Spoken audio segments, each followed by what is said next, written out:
This is Retro Sports Radio. Visit RetroSeasons.com for more sports history. The Philadelphia Athletics faced the Chicago White Sox for a Tuesday afternoon game at Comiskey Park on July 28, 1936. Philadelphia had been a strong team in the early 1930s, winning 2 championships that included 3 straight 100-win seasons and trips to the World Series. But the franchise decided to liquidate their talent at the end of 1932, dealing future Hall of Famers Al Simmons, Lefty Grove, Mickey Cochran, and the legendary Jimmy Fox all for cash over the next 3 seasons. The team then plummeted and lost 90 or more games in each of the next 9 seasons. They were led by Connie Mack in his 36th season as manager, president, and owner of the Athletics. He would go on to manage for another 17 seasons. The White Sox were also a struggling team, having never finished over 500 in nearly a decade. They were managed by Jimmy Dykes, who was also the team's starting third baseman. This audio recording is from the Chicago radio broadcast, featuring announcer Hal Totten. Winds up to throw the first one, and Hayes takes it for a ball. It missed that inside corner a little bit. Seemed to be also down pretty low. So it's 1 ball called on Hayes. White Sox leading the Athletics 2-0 in the first inning. 2 out, 2 runs home, and Bonura on third base. Jackie swings the next. The ball is back into the stands to the right of the plate, and it's 1-1. Both Hayes and umpire Quinn raced back to the stand to see whether that ball could be caught or not. When it wasn't, Quinn pulled the ball out of his pocket and threw it back to the pitcher, only he didn't throw it to the pitcher. He threw it about 8 feet to his right, to the pitcher's left, and umpire McGowan had to field it out there and throw it back to Doyle. Now starts to wind up. Pitches. Jackie hit the line, smashed down the third base line foul, but it just missed Bonura's ear. Man, that ball really went down there and hit the end of the canvas, bounded halfway back to the infield. Ball was hit like a shot down the third base line. Bonura ducked it and it landed foul about 30 feet down past third base. 1-2, 1 ball and 2 strikes. Again winding up, throws. Jackie falls, another one back, hits the front of the second deck, bounds high in the air, and lands back out onto the net and down into the field. It's still 1 ball and 2 strikes on Hayes. Bonura on third base, 2 out, 2 runs home in the first inning for the White Sox, and the score 2-0 in their favor. Doyle again starts to wind up. Throws, and it's high one wide for a ball, making it 2-2. 2 balls and 2 strikes on Hayes.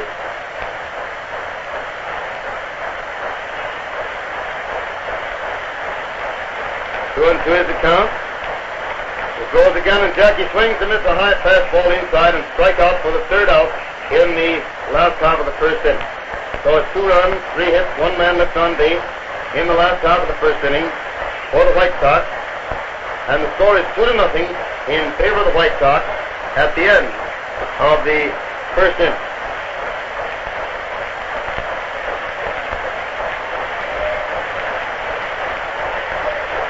Here's a tip for keeping your car in condition. If you haven't changed the motor oil recently, do it now. Change to the new Texaco motor oil. New Texaco motor oil retains its lubricating qualities, resists heat, and keeps every bearing surface protected with an unbroken film of efficient lubrication every mile you drive. Bob Johnson, the Philadelphia second baseman, who until yesterday we had never seen do anything but play the outfield, but has been playing second base for several weeks, is up there at the plate now, a husky, dangerous right-handed hitter. And he stands there at the plate waiting as Dietrich gets his sign, starts his wind-up, throws, and the hitter takes it inside across the way for ball 1. 1 ball called. Dietrich winds up again, he pitches, and the hitter swings and fouls the ball on the ground, goes back to stand. I think it hit umpire Quinn in the foot on the way back, but he won't rub or anything, but he was walking around there rather spry for a minute, just sort of showing that he got nicked. And it's 1-1, 1 ball and 1 strike on Johnson.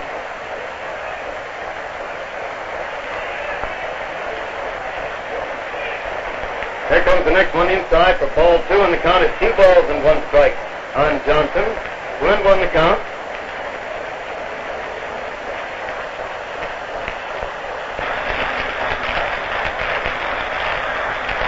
1-1. Pitcher throws once more, and Johnson swings in a high fly, coming down foul back at first base. Bonura is under it and has it for the first out of the second inning. 1 out of the second inning for the Athletics. And Frank Higgins, he is third baseman. Piggy Higgins, another right-handed hitter, and a dangerous one, is up there to plate.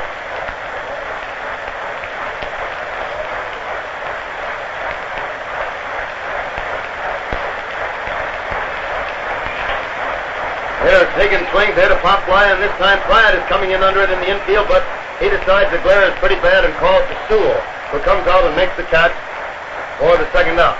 You know, even though the sun for the moment isn't out brightly, when you once look up in that cloud-covered sky with the right toward where the sun is, it makes a terrific glare that's almost tougher than looking right into clear sunlight.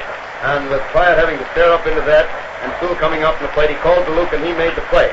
And now Frank Hayes at bat hits a terrific smash way out to deep right center, and Kreevich goes way back in front of the scoreboard to make the catch for the third out, ending the first half of the second inning with no runs and no hits.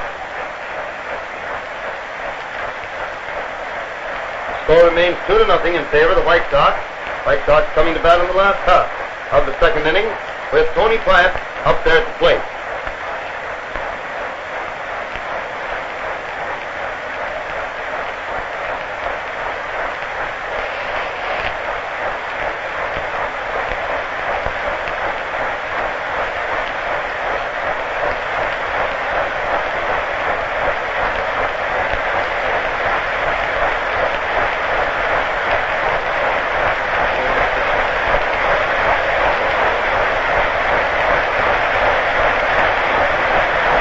Standing there at the plate waiting, as I mentioned earlier, Jimmy Dykes, who is regularly the third baseman and the manager of the Sox, coaching at third base that afternoon, taking a day off, maybe a day or two off.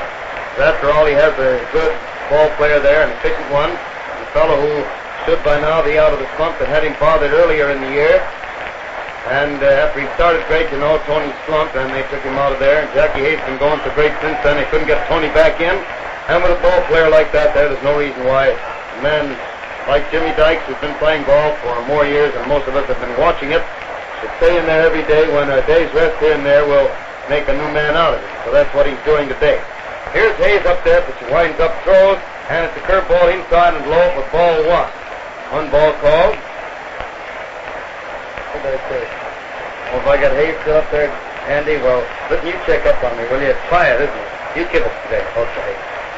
One ball called and quiet. Tony hits the next one, a beauty out to left center. The shortstop leaps in the air, almost makes a great catch, but he just throws the ball up and it drops out into center field, bounds out there for a base hit. Man, that fellow Newcomb almost made himself the play of the afternoon there with that leaping effort to get that line smash, and at that he managed to tag it, and it went out into center field on the bounce. But Platt is on first base, rest of a base hit. On first base, nobody out in the second inning, and Luke Sewell, White Sox catchers at bat. Which throws and Luke swings to foul the ball back to the net, back of the plate for strike one. One strike on Sewell.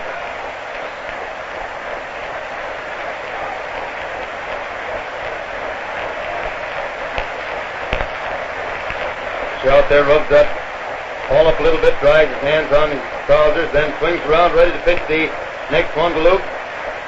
Back at the runner, then pitches, and Sewell started to swing, but changed his mind to take a ball inside and low. And it's 1 ball and 1 strike on Luke Sewell. 1-1 the count. 1 ball and 1 strike. Ready again. Throws, and the hitter swings, hit a drive into center field, going way out there, but the center fielder backs up easily, makes the catch, throws the ball back into second base, and Platt has to go back to first.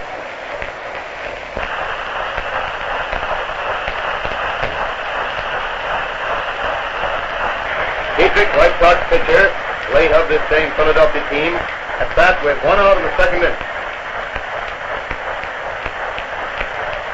Getting ready now. Over to man first base. Then pitches, then it's a wide one across the knees for ball one. 1 ball called.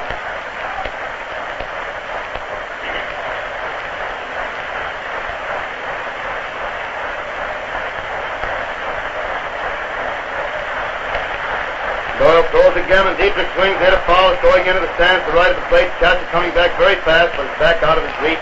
And so it's 1-1. 1 ball and 1 strike on Dietrich.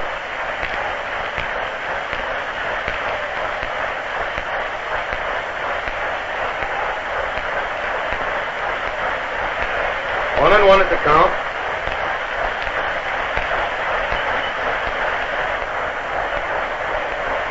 And here's the next pitch. Doyle set. Look at the runner, pitches him, the hitter hits the ball hard out to third baseman. He grabs for it, it hits him in the foot. He recovers it again and throws the first, and the ball gets there just an eyelash after Dietrich's foot hits the bag, and both runners are safe. Runners on first and second. Dietrich really went down that line for a pitch at that time and lost no time doing it. The runners are on first and second with 1 out in the second inning. And the next man up there is Rip Radcliffe, leadoff man and left fielder, stocky little left-handed hitter. That play was charged as an error for Higgins. And the first pitch to Radcliffe is a fast strike over the inside corner about shoulder high.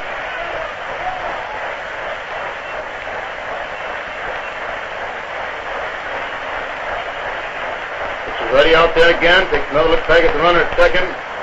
Then pitches, and Radcliffe swings in a high fly to center field, but Moses jogs a little bit to his right. He's waiting, comes in a little, has it, and throws hard to third base to hold the runner at second. So Newsom cuts it off, and it's 2 out in the second inning.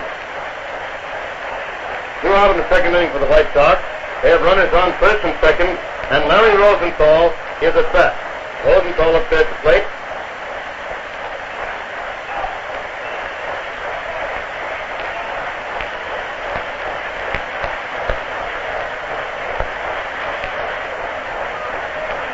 Doyle is ready, throws. Larry swings and follows the ball back to the screen for strike 1. 1 strike is the count.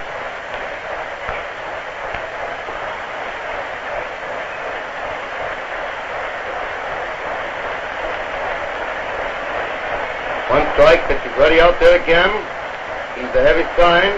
Throws, and it's a wide one across the way for ball 1. And the count is 1 ball and 1 strike. 1-1 on Rosenthal.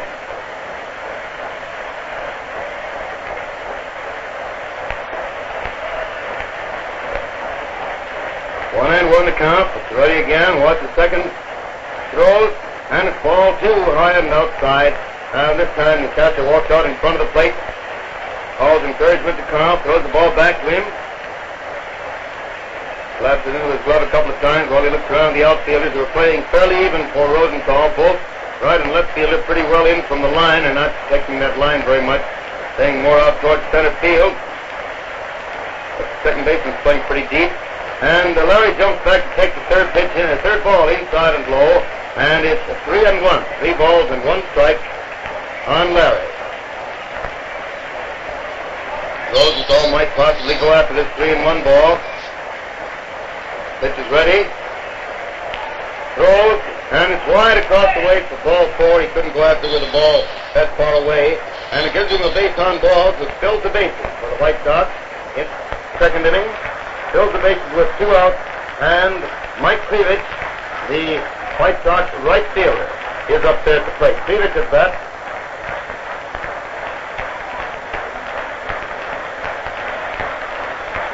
It winds up to pitch the first one to Mike. Throws, and he takes it inside across the way for ball 1. 1 ball call.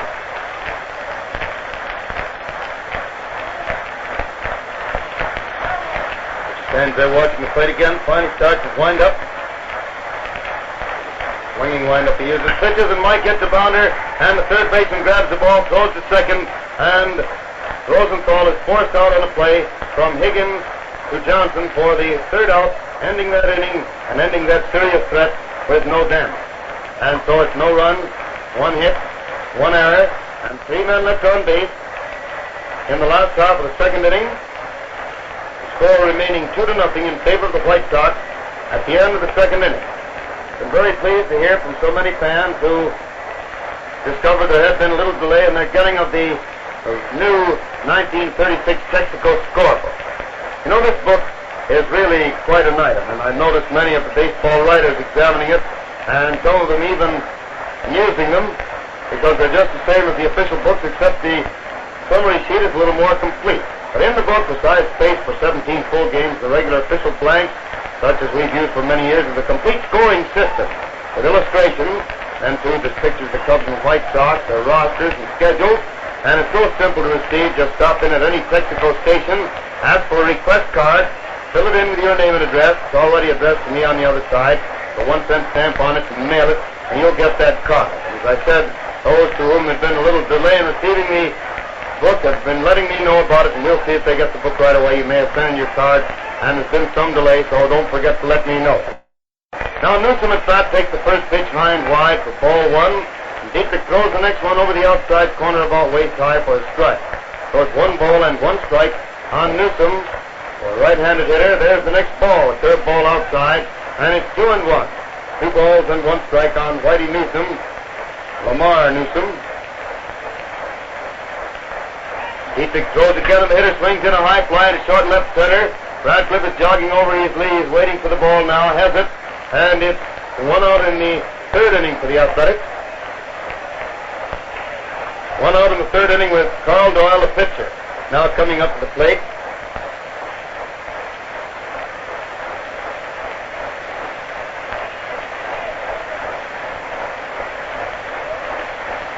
Finally gets there. He bats right-handed as he pitches. The infield plays about even. Outfield pulls in a little. And the first pitch is a strike over the out of the plate, a little above the knees. Rosenthal has moved a little bit toward right center, figuring Doyle as hitting to right. And there's strike 2, another fastball down the middle, a little above the knees, and it's 2 strikes on Doyle. 2 strikes to count. And the pitcher throws, and it's a high one inside for ball 1. Make it 1 ball and 2 strikes on Doyle. 1 and 2.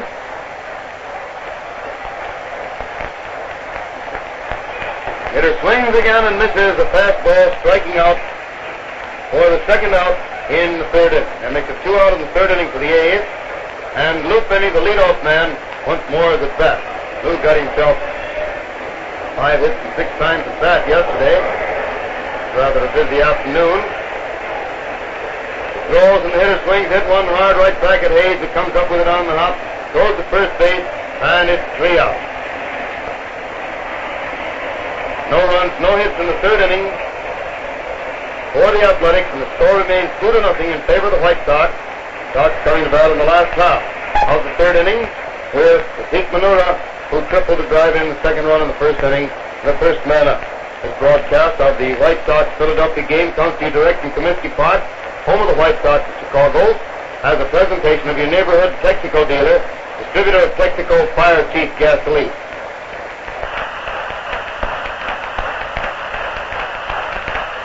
Broadcast comes with the permission of the White Sox and the Athletics to stimulate interest in our national game and in your own local baseball team. It's the WCFL at Chicago.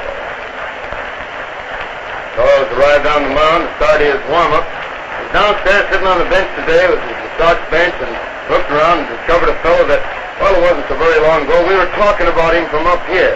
He was up here alongside of us now. That's former member of Detroit and Boston Club in the American League, Bill Akers. Bill, how do you like baseball from up in this direction? Well, it's a little high up, Paul. I'd rather be down on the field with the rest of the boys. Well, I don't blame you for that. How do you like this way of playing baseball, sitting and talking 2 hours an afternoon? I couldn't believe I could stand it. I got too nervous sitting still. Well, you've done pretty well so far. You haven't knocked any chairs or anything over. Won't be long, right?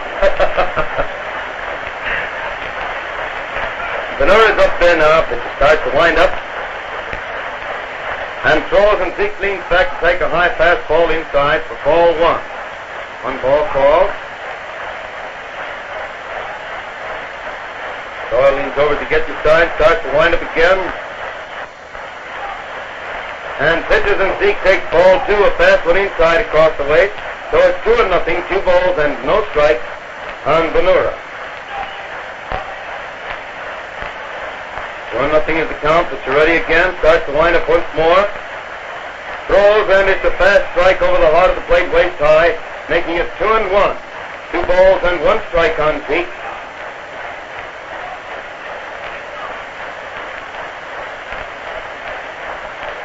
2-1, and there's the 3rd ball wide across the waist, and it's 3 balls and 1 strike on Bonura. 3-1 the count.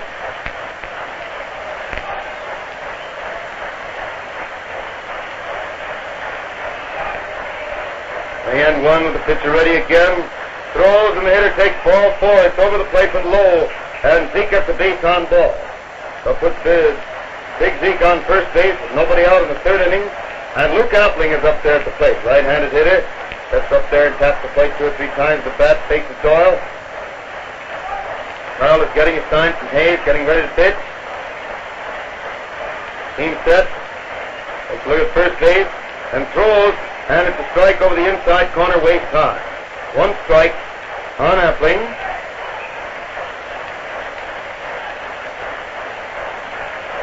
Doyle again has the sign. He's ready. Stretches, settles the ball in front of him, looks back at the runner at first base, and pitches, and Luke swings it, a slow bounder. The pitcher can't quite get to it. Third baseman comes over and just juggles the ball. Shortstop grabs it. For the meantime, Appling beats it out for a base hit, and Bonura reaches second base. He made the turn to go to third because he found third base uncovered. The shortstop was right near the line, so he whirled and would have blocked him off, so he stayed at second base. And it's an infield scratch hit for Appling. It looks just as big in those batting averages, boys. And it puts the White Sox runners on first and second with nobody out in the third inning. And Jackie Hayes, Mitter Hayes, the White Sox second baseman, is up there at the plate. He acted as though he was going to bunt, but the pitch came up inside, so he stepped back to let it go by for ball 1. 1 ball called.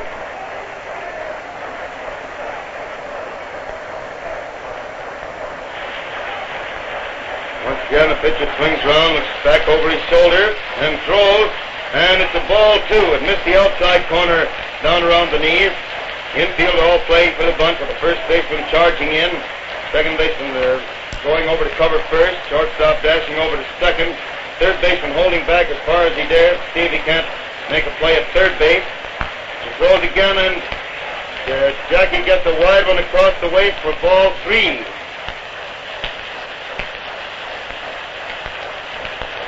It makes it 3-0 on Hayes. Frank Hayes, the catcher, walks out in front of the plate, calls the pitcher, throws the ball back to him. Doyle stands there rubbing the ball up, standing with his back to the plate. He turns around, steps onto the slab. And there's the stretch, getting ready to pitch the next one to Hayes. He throws, and it's ball 4, high and inside. Mitter gets a base on ball. The Sox have the bases full in the third inning with nobody out. Nobody out, bases full. White Sox already leading 2-0. And Tony Plant is back in the third inning. Doyle has got himself in a peck of trouble out here. Plant up there now, right-handed hitter also. Stands with his right foot way in the inside rear corner of the batter's box, partially facing the pitcher. And he swings it, the first one, a bounder foul down the third baseline. Jimmy Dykes fields it, looks it over pretty carefully, rubs it up a little, then tosses it out to the pitcher. Doyle takes it, adjusts his cap, grabs the ball, looks at the plate for the sign to pitch again. Plant is all set there. Doyle starts that easy swinging wind-up. Pitches, and Tony had to sit down under that one. It was so far inside, and it made it ball 1. The count is 1 ball and 1 strike on Pike. 1-1. Ready again, starts the wind-up throws, and Tony takes the second ball. It's all set again to swing, but the ball came down there by the knees inside, and it's 2 balls and 1 strike on Hayes. Or rather on Pyatt. I keep insisting on getting Hayes up there batting extra time, don't I? 1-1 the count, 2 balls and 1 strike. Tony started to swing at the next one, stopped, the ball hit the bat, and bounded down to the first baseman, who grabbed it and threw to the plate, getting Pyatt easily, or rather getting the man at the plate easily, and then threw back to first, but Pyatt got down there. Pyatt tried to pull away from that ball, but he got his bat around just far enough so the ball met it and bounded easily down to Dean, the first baseman, and he threw the catcher at the plate, forcing Bonura for the first out of the inning.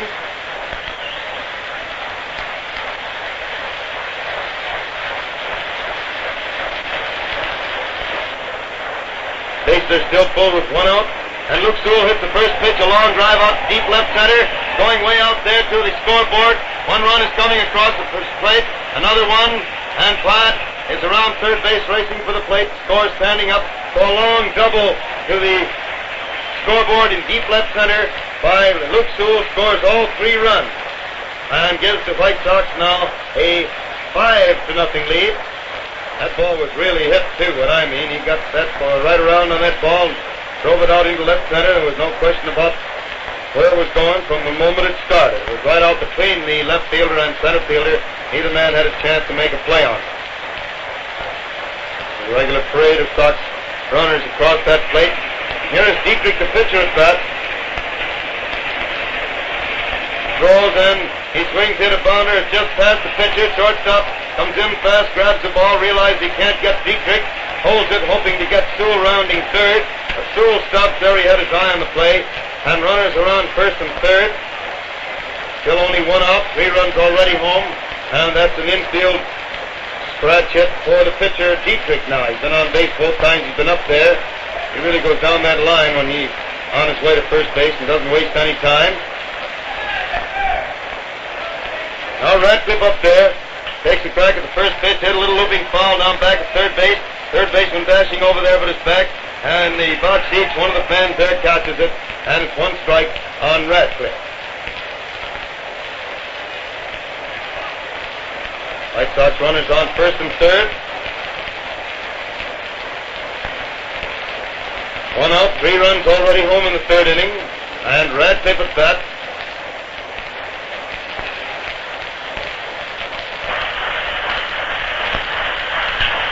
Hitter hits the next one, a long high fly to deep center field. Center field is back there to get it.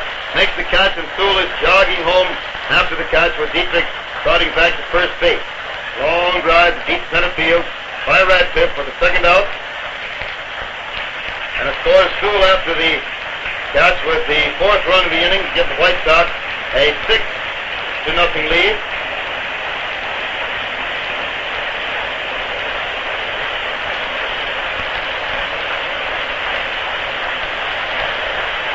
Now the man at bat is Rosenthal, who takes the first pitch wide across the waist for ball 1. 1 ball called.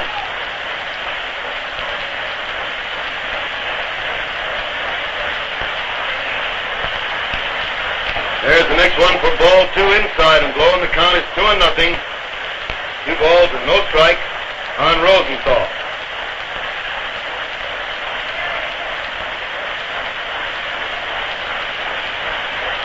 Doyle swings around again, ready to throw. Bill watches the runner at first, but pitches.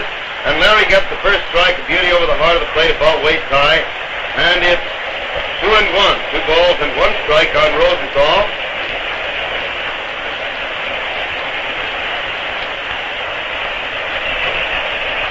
Here comes the 3rd ball wide, and Larry has a count of 3-1. 3 balls and 1 strike on Rosenthal.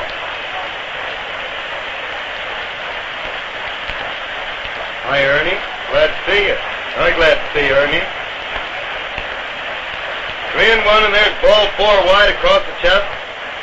And it's a beat-down ball for Rosenthal. His 2nd walk in 3 innings. 1st inning he singled, walked in the 2nd, walked in the 3rd. Moves deeply to 2nd base. And the White Sox have runners on 1st and 2nd. 2 out. 4 runs already home in the 3rd inning. Score now 6-0 in favor of the Sox.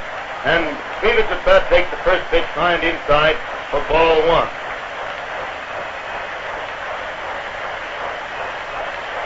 1 ball called, but he walks out there in front of the plate to return the ball to the pitcher. A new one, he rubs it up a little bit. Finally steps onto the slab, watches for his sign, gets it, swings around into pitching position. Strikes, looks back at the runner, 2nd pitches, and it's a strike over the heart of the plate down around the knees to make it 1 ball and 1 strike on Kreevich. 1-1 is the count.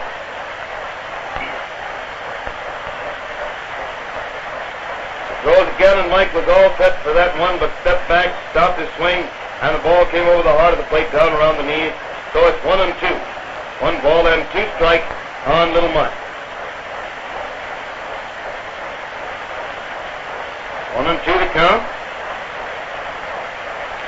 It throws again, and Kreevich swings it a foul down the right field line, back onto the roof of the stand, and it's still 1 ball and 2 strikes on Kreevich. 1-2.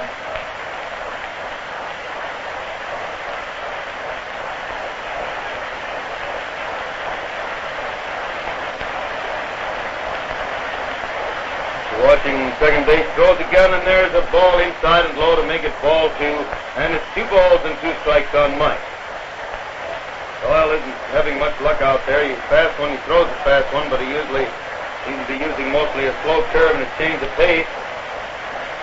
Throws this one pretty fast, but it's lined wide. The ball 3. It cuts loose, the control isn't there, so he has trouble. So it's 3 balls and 2 strikes. 3-2 on Kreevich.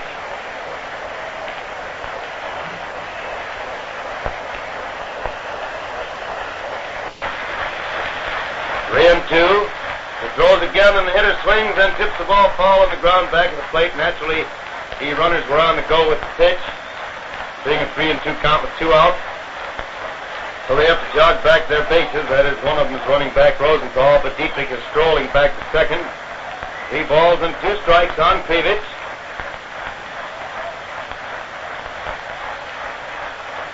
Doyle throws again. The runners start, but it's ball 4 wide. And again this inning, the White Sox have the bases full. Moves Rosenthal to second base and Dietrich to third. And the bases are full again in the 3rd inning. And Zeke Bonura, who opened the inning with a walk, was forced at the plate for the first out after the base has been filled for the first time, is back up there at the plate. Zeke Bonura at bat. Bases full, 2 outs, 4 runs already home in the 3rd inning. And Zeke jumps back to take it inside and low for ball 1. 1 ball call.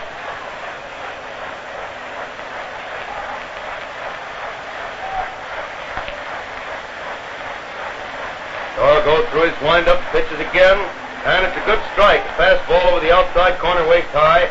Zeke was all set to swing, stopped and looked at the plate, looked back at the umpire, looked at the plate again. But it's 1-1, 1 ball and 1 strike on Bonura.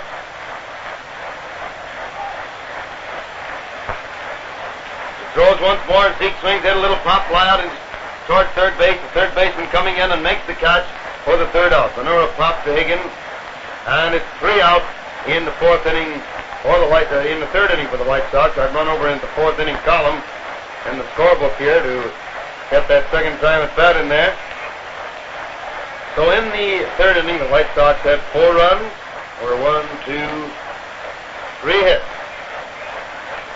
Yes, sir, only 3 hits in that rally, and 3 men left on base. It was mostly wildness on Mr. Doyle's part that caused his trouble. And the score at the end of the 3rd inning, the White Sox are leading the Athletics by a score of 6-0. Now for up-to-the-minute scores and complete batteries from other cities, we return to the studio. In the National League, in Philadelphia, the Chicago Cubs lead the Phillies at the end of the first half of the 7th inning, 3-1. Henshaw and Hartnett working for the Cubs, the Phils using Paso and Atwood.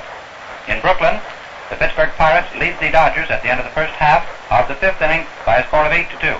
Burkhalter and Patton working for the Pirates, the Dodgers starting Baker and Berries with Butcher pitching in the 3rd. First game of the doubleheader in New York was taken by the Giants from the Cincinnati Reds 5-1. In the 2nd game at the end of the 3rd inning, the Giants lead the Reds 4-1. The 2nd game battery, the Reds, Schott and Lombardi, for the Giants, Smith and Mancuso. In the American League, in Detroit, the Yankees are leading the Tigers at the end of the first half of the 2nd inning 8-0. Pearson and Jorgens working for the Yanks, Bridges and Hayworth starting for the Tigers with Sorrell pitching in the 2nd. In Cleveland, the Indians lead the Washington Senators at the end of the first half of the 3rd inning, 2-0. Brighthill and Millie's working for the Senators, the Indians using Brown and Pitlack. And now back to Comiskey Park and Hal Totten. Take it, Hal. Ready to go in the next inning. The 4th, the first man at bat, Moses hit the first ball pitch for a pop fly into the infield, and Pyatt came clear across past the pitcher's mound to make the catch on the first base side of the pitcher's box for the first out.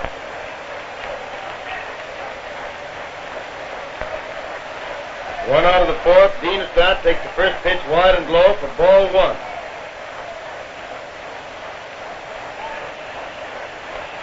One ball call, throws again, and it's ball 2 inside across the waist, making it 2-0. 2 balls and no strikes on Dean.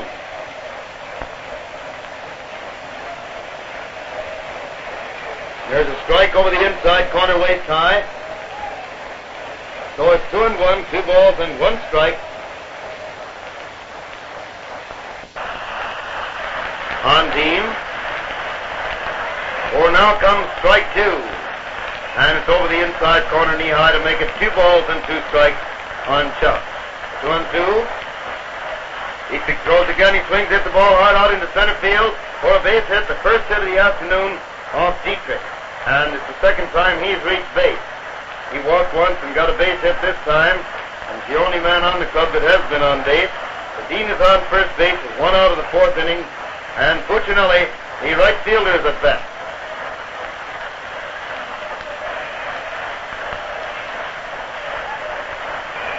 And the first pitch is a fastball across the waist, but wide for ball 1. 1 ball called. And the hitter swings the next one, hit it into left field for another base hit. Well, that base hit seemed to break the charm. He drove it into left field for a single, and it moves Dean to second base. So the A's have runners on first and second with 1 out of the 4th inning, and Bob Johnson, the second baseman, is at bat.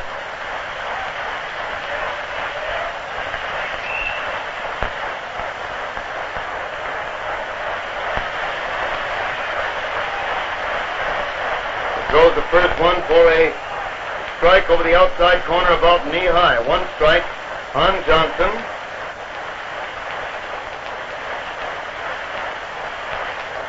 And he swings, hit the next one into right field for still another base hit. The runner from second is coming around third on the way in. And Kreevich throws the ball to the plate. And the runner is called out. And then the umpire had his head in the air and suddenly spread his hands to indicate safe.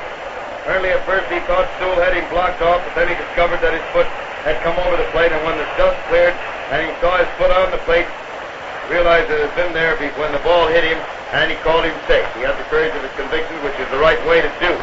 Sometimes an umpire may call a play a little bit fast. This time, umpire Quinn had the arm part way up to call him out. When the dust cleared, he saw he had made it, so he realized it and called him safe as he should have, which was a good decision. Now the men at bat. Higgins takes the first pitch for a strike over the outside corner, about knee high. 1 strike on Pinky. A good throw to the plate by Kreevich, incidentally. Philadelphia runners on first and third, 1 out, 1 run home in the 4th. Big hits the next one, a high fly out to right field. Kreevich comes over, makes the catch, turns and makes another great throw to the plate. But the runner scores easily as the catcher runs up on the ball and blocks it. And the runner at first had to hold his base. So it's 2 out of the 4th inning, 2 runs home for the Athletics. They still have Johnson on first base. Frank Hayes, the catcher, is up there at the plate.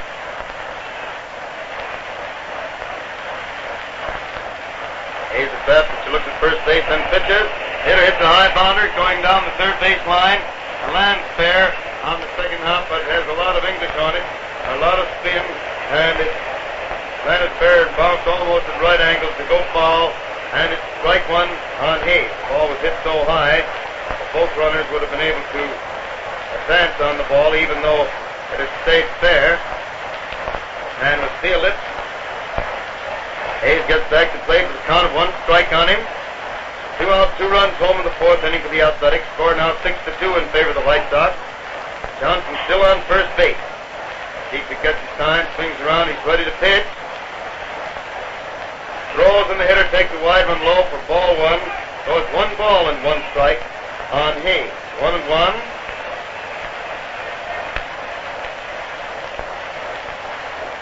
Frank swings again to hit a high fly down the right field line. Kreevich is jogging over across the line and makes the catch down there in foul territory in front of the stand for the 3rd out.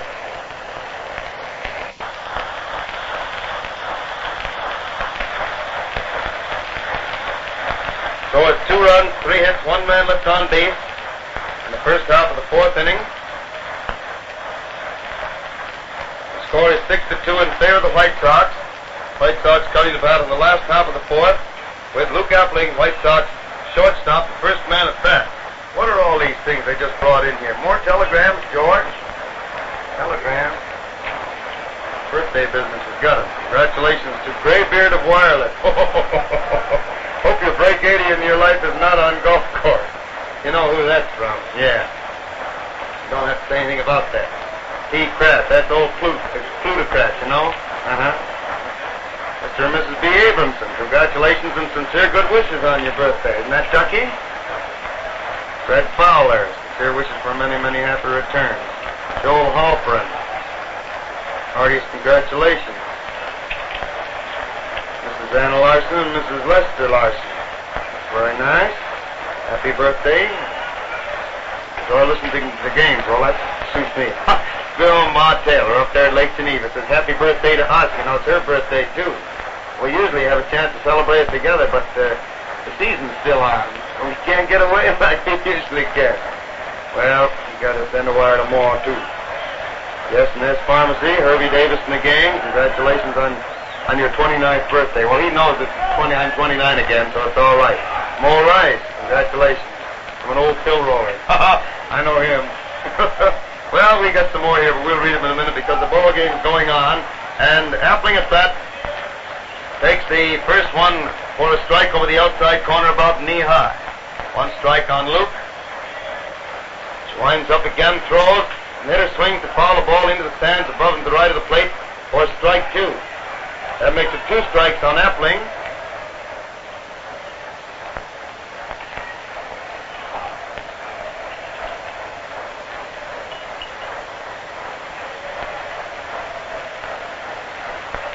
Throws again, and Luke watches that ball go into the ground at his feet for ball 1, so it's 1 and 2.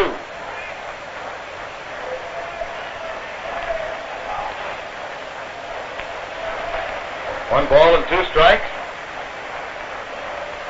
Doyle winding up again, pitches, and Luke swings it a bounder down to the third base, and it bounds over his shoulder and goes on out into left field.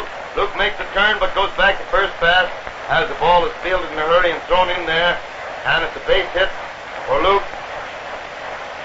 Higgins went after that ball rather peculiarly. He went out there not seeming to know just how it was going to bounce because it was taking funny hops. First a long one, then a short one, and then a medium one. And finally hit and took a high hop right up over his shoulder into left field for a single. So Jackie Hayes is at bat, taking the first pitch inside by the knees for ball 1. One ball called. Remember, the White Sox are leading the Athletics by a score of 6-2. The last half of the 4th inning, Appling is on first base. The throws now, and it's a strike over the outside corner knee high to make it 1 ball and 1 strike on Hayes. 1-1 the count.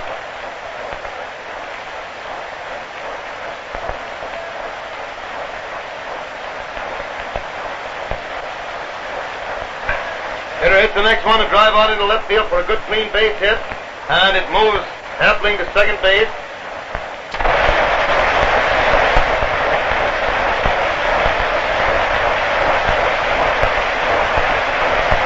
George, I'm glad you explained that one wire. I saw that Fred scores Fowler, and I couldn't figure it out. I should have put quotation marks about it. That's the voice from the studio by Cracky. Fred Fowler that does the scores and things down there between our breaks. I'm glad you pointed that out. That had me puzzled. And reading them in a hurry here, trying not to miss the game, why, I almost overlooked that. Doggone, that's swell. I gotta work together, my friend. Well, the first pitch to Quiet now almost knocked him down, and he takes it for ball 1. Oh, himself scores now, huh? Scores and scores, of course. Oh, dear. 1 ball call, but the throws again, and it's a strike over the outside corner waist high, making it 1-1. Calling for scores and batteries. It's carrying him up a little, eh? 1-1 is the count with the pitcher ready again. That ball hit Tony right in the leg. He tried to get out of the way of it, but the ball kept sailing in toward him. Finally hit him about in the knee, and he gets the first base hit by a pitch ball, and again, for the second time in 2 innings, the White Sox have the bases full with nobody out, and Luke Sewell is at bat. He stepped up there with the bases full last inning and cleared them off, just mopped them all up with a big double.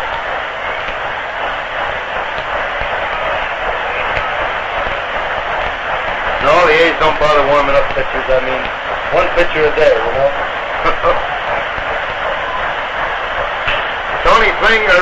Luke swings hit the first ball pitch and results in the double play, second to short to first, with Appling scoring. double play in which Luke hit the ball to Johnson. He flips it to Newsom, and Newsom over to Dean. Complete the double play. Throwing Epling and moving Hayes to third base. So now it's 2 out for the White Sox in the 4th inning. And Dietrich is getting a hand as he walks up there to the plate. 2 out, 1 run home. Hayes on third base. Starts the wind-up pitches, and it's a curveball wide and low for ball 1. 1 ball called.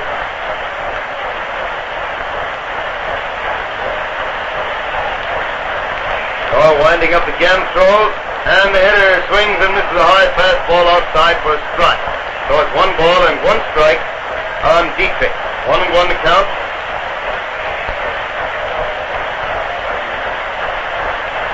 Throws again, and Bill swings to drive it out into center field for a good clean single, and it scores Hayes easily from third base. The single to center field by Dietrich.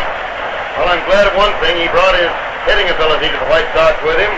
He always could hit pretty good, was pretty tough up at that plate. He doesn't look much like a hitter, but he takes a short punch swing at that ball, and he's willing to swing, which means he gets a lot of base hits. I know he always did against the White Sox before he came here. Now Radcliffe at bat. Swings the first one to hit a high fly to left center. Left fielder closing in on his pass and makes the catch on the run out there for the 3rd out. Griff has been up 4 times in 4 innings, but got only 1 base hit out of it. And that's going to sort of make a dent in that fancy batting average of his. Started out all right, but hasn't had any luck since. 2 runs, 3 hits, 1 man left on base in the last half of the 4th inning, and the score now stands 7-2. Wait a minute, 8-2. 6, 7, 8, 9, 7, 8, 4, 5, 6, 7, 8. Hey, I'm getting jittery here. The birthday business is getting too much. 29 years a lot. Yeah, I'm getting old. It's 8-2 at the end of the 4th inning.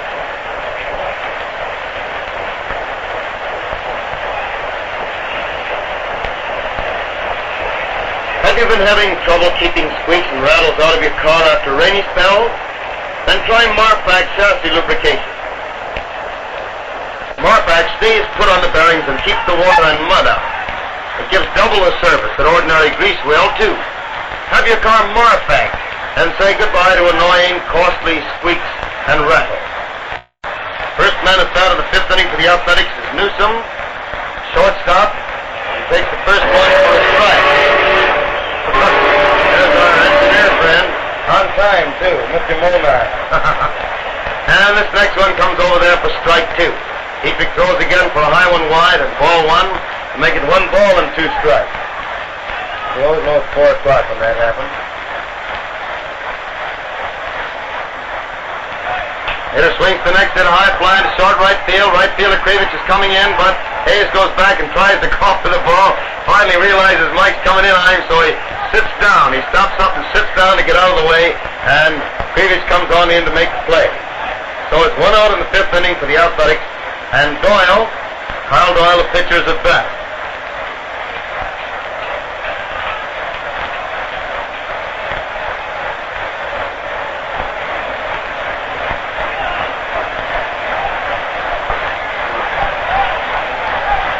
First pitch is a strike over the heart of the plate, waist high. 1 strike to count, which winds up again, throws, and it's strike 2. Boy, he laid that one right down the middle. I guess he figures there's no use of fooling with this fella. Dietrich is really faster than I thought he was. He seemed to have a lot of stuff on that ball. Of course, he's throwing just plain fastballs down there just this minute. And he's winding up again, throws. The hitter swings and fouls the ball back on the ground back of the plate. It may have nicked Luke Sewell's foot. He sort of staggered for a minute, but just reached for another ball, got it, and threw it back out to the pitcher. And it's 2 strikes on Doyle still. Dietrich throws again, and Doyle swings and misses, striking out for the 2nd out of the 5th inning. That makes it 2 out of the 5th inning for the Athletics. And Lou Finney, the A's left fielder, is at bat.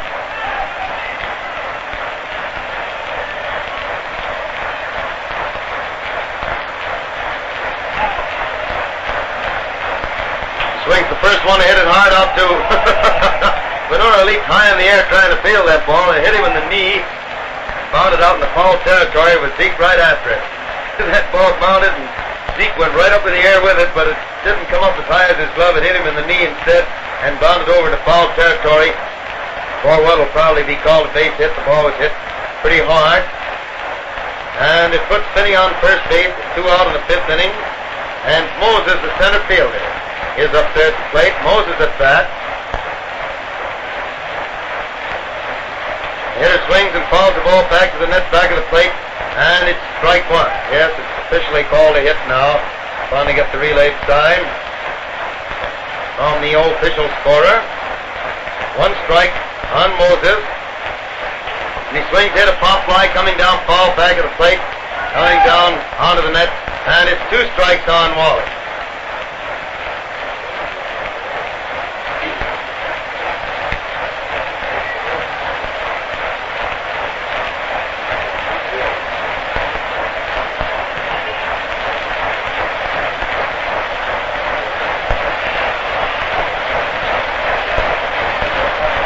Two strikes to the count on Moses. Remember, Finney is on first base with 2 out of the 5th inning. And he hits the next one, but it's foul right down the first base coaching line. Coach there grabs it, looks it over, throws it back out to pitcher. That's our old friend Lena Blackburn, who many, many years ago played with the White Sox. Later on was coach and finally manager of the club. Ready again, pitches, and it's a curveball very wide and low, making it 1-2. The ball broke sharply away from the hitter. 1 ball and 2 strikes. Call the first hit. This broadcast of the White Sox Philadelphia game comes to you direct from Comiskey Park, home of the White Sox of Chicago, at the presentation of your neighborhood Texaco dealer, distributor of Texaco Fire Chief Gasoline. This broadcast comes with the permission of the White Sox and the A's to stimulate interest in our national game and in your own local baseball team. WCFL at Chicago. More wires. Well, that's swell. A couple people must know about birthday. Maybe got friends too. Here's one that I know is a real friend. Gehrig joins me in wishing you many happy returns this day. You're a real credit to broadcasting, but I like that very much, and especially from General A.F. Lorenzen, who sent it. That's very swell. Boys at Guy Bush Service Stations, happy birthdays and best wishes. Curly Oregon Joel, birthday greetings and best wishes. May you live long.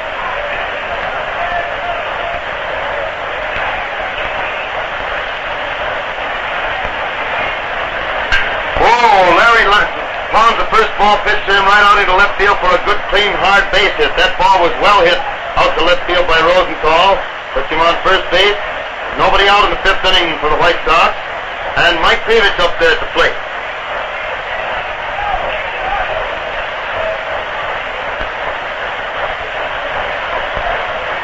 Pitcher ready now to pitch the first one to Mike. Throws, and the hitter takes it inside across the knees for ball 1.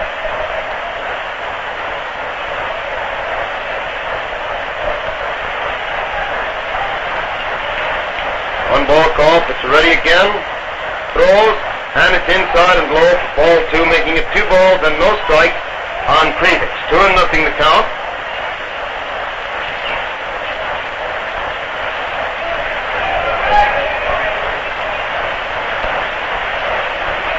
Pitcher ready out there again, takes a look back at the runner at first and pitches, and the hitter swings, hit a little looping fly to right field. Right fielder comes in fast.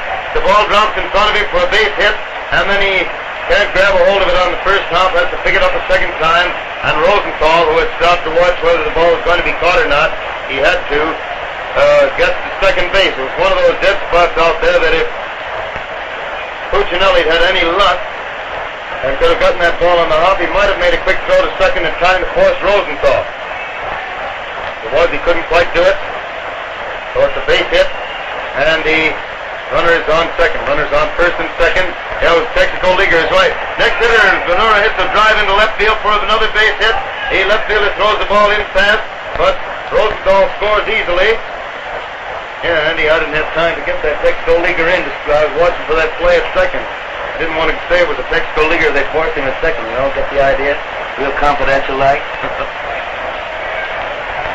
See, Bill, up here in this broadcast, we don't have any Texas Leaguers anymore. They're Texaco Leaguers. You know, we've got to not individual. No more Texaco Leaguers. No more Texas Leaguers. They're all Texaco. Now Appling is there at the plate. Runner still on first and second. Nobody out. 1 run home in the 5th inning. And the first pitch is inside for ball 1. 1 ball call. He throws again, and the hitter follows this one into the stand to the right of the plate for a strike, and the count is 1 ball and 1 strike.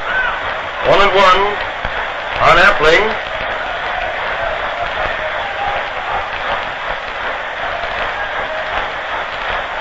Doyle swings around, ready again. Takes another look back at the runner. Then pitches. Luke has to sit now. He got in his rocking chair and rocked out of the way of that one. And it's ball 2. So it's 2 balls and 1 strike on Appling.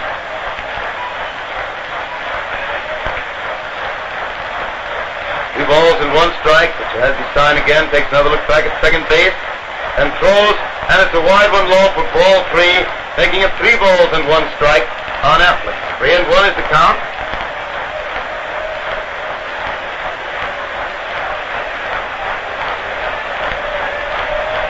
Then Doyle pitches, and it's ball 4 inside across the way. And Luke gets the base run.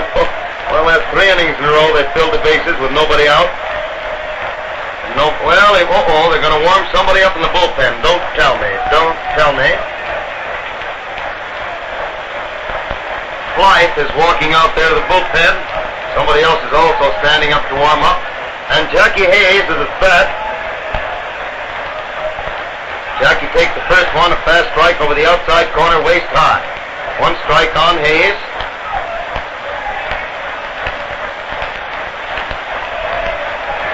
He throws again, and it's inside. The ball gets away from the catcher. The runner from third is scoring. Slides in. The ball throw back from the pitcher gets from the catcher gets past the pitcher. There's nobody covering the plate. So Bonura also scores. Hey, all you could see was fellas running home that. You know, like these fireworks, you see a streak go across, and all of a sudden there's a pause, and another streak goes right after it. Well, that's the way those white streaks were tearing home that time. The first pitch, Mike Kreevich scored on a wild pitch, with the other 2 runners advancing also, and then when the catcher threw back to the pitcher badly, Bonura also scored, but Appling had to stay on second. And now the hitter swings to foul the next one back into the stand back of the plate, and it's 1-1. 1 ball and 1 strike on Hayes.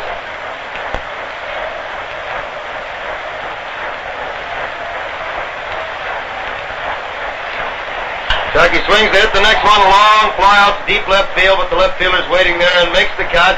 The runner from second makes a break as though to go to third, but a very nice throw comes in from Finney right to the bag at third base to hold him at second. So it's 1 out in the 5th inning. 3 runs are home for the White Sox. Appling is still on second base, and Tony Platt is at bat. White Sox are now leading the Athletics by a score of 11-2.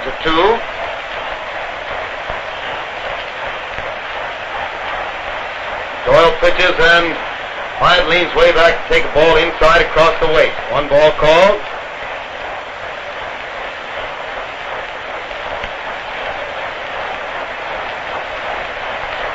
And there's ball 2 also inside.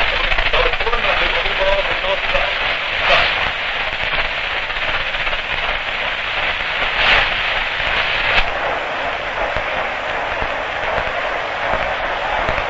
Doyle throws again, and Platt gets a high one inside for ball 3. And it's 3 balls and no strikes on Tony Platt, hitting for the White Sox in the 5th inning with Appling on second base, 1 out, 3 runs home, and the score 11-2. In favor of the White Sox. Throws again, and it's a strike over the inside corner, waist high. Platt made a start as though to go to first, but came back after taking only about a half a step. So it's 3-1. Throws again. Ooh, Platt tried to twist out of the way of that one. The ball hit him right in the back. That's the second time he's been hit by a pitch ball, but in the records that goes merely as a base on ball, because the ball hit him. That hit him was ball 4. In the old days, they'd call that a hit batsman anyway, but the pitcher saves his record a little bit this way. Tony gets down there walking a little bit slowly because the ball hitting you that way can knock the breath out of you more than the person could realize. I mean, the average person get hit like that, they'd have to carry him out on a stretcher, but a ball player's in condition and can take it, more or less has to take it. Luke Sewell at bat. Take the first pitch, a curveball wide and low for ball one.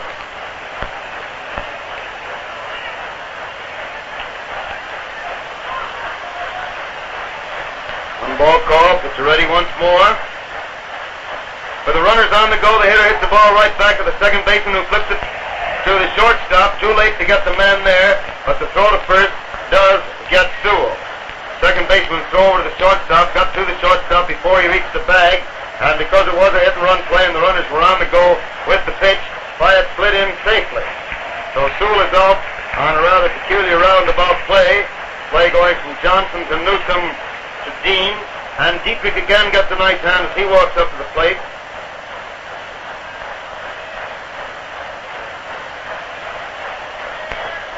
And he takes the first one for a strike over the inside corner, knee high. This young man has been on base all three times he's been at bat. Once on an error and twice on base hit. And there's a strike over the outside corner, knee high, making it 2 strikes on Dietrich. 2 strikes to count. Once more, the pitch is winding up.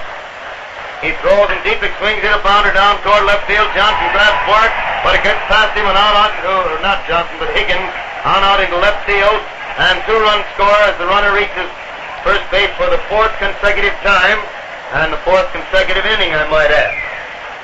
Ball was pretty well hit to the left of Higgins, who went over fast, tried to reach it, but it took a funny hop, caromed up off his glove, and bounced out into left field after hitting his glove. Been no sign yet from the official score as to whether that was a base hit or an error. And now the first pitch to Radcliffe is inside for ball 1. 1 ball called.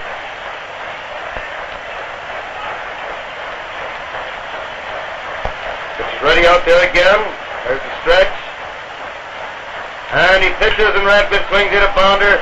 Higgins grabs for that also, but it caroms off his puck back to the shortstop, who makes a backhanded pickup of it, but too late to get anybody, and the runners are safe at first and second.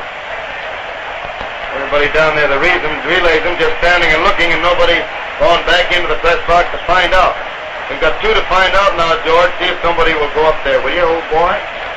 Rosenthal is up there at the plate on both of them, the pitcher and Radcliffe. And he hits the first pitch, a drive into right field. The right fielder grabs the ball, drops it, and 1 run he's scoring, and the other runner goes to third base. You got 3 of them to find out now, George. What do you know about that? Right fielder grabbed the ball. It seemed to be right in his hand, and it hit his glove and dropped to the ground. And as a result, another run scored, and the runners are on first and third. 2 out. 6 runs home this inning. And Kreevich at bat takes a strike over the outside corner about knee high. 1 strike on Kreevich. 1 strike is the count. And there's a ball inside across the way, so it's 1-1. 1 ball and 1 strike.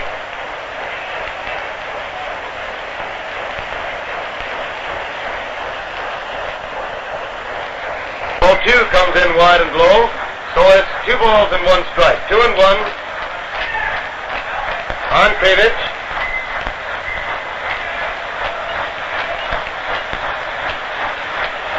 You mean the official score won't tell us whether it's a hit or an error? Has he gone crazy or something?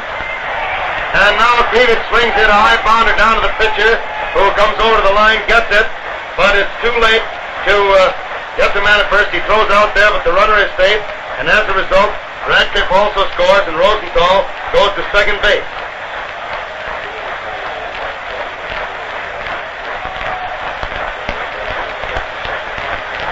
Dietrich was a hit, Radcliffe was an error.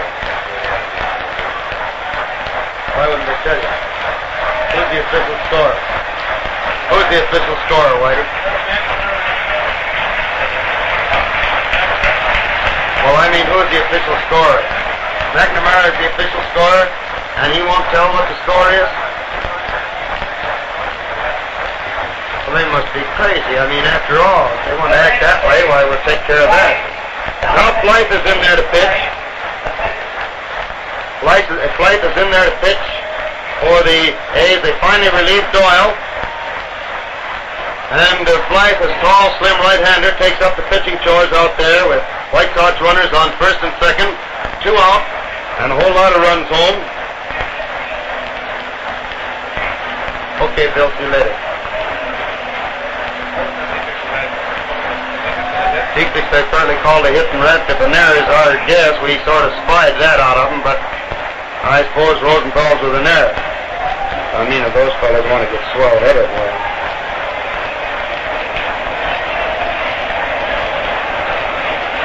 Wright is finishing his warm-up out there on the mound. Trying to catch up on this inning here and find out just all that did happen on account of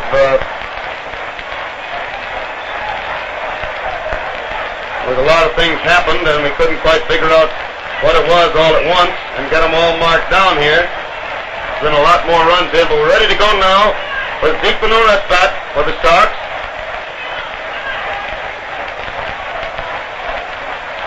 He throws the first one and the hitter takes a strike over the inside corner waist high. 1 strike on Bonura.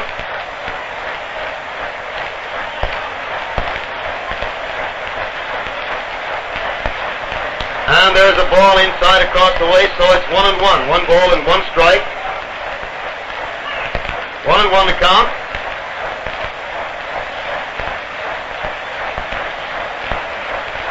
And Zeke gets the next one, a bounder down to the shortstop who gets it, throws to second baseman, and the side is finally retired.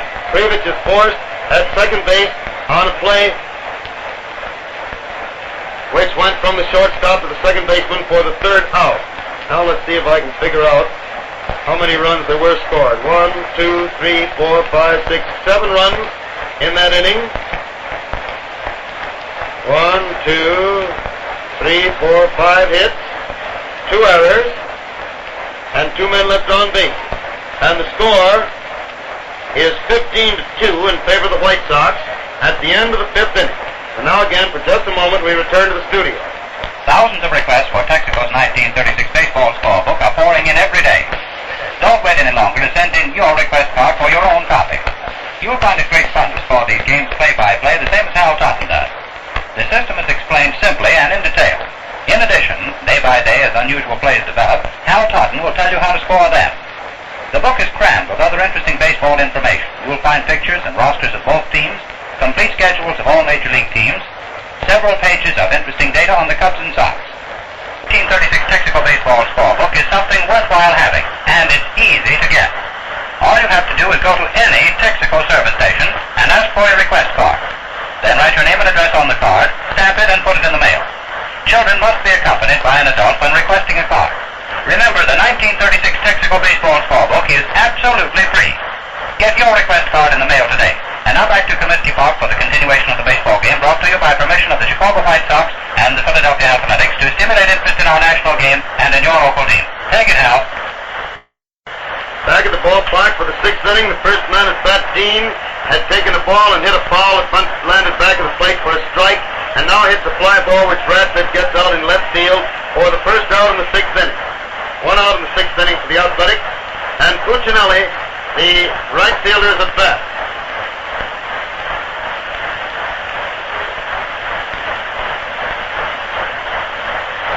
First pitch to Cuccinelli is a strike over the outside corner about knee high. 1 strike on Cuccinelli.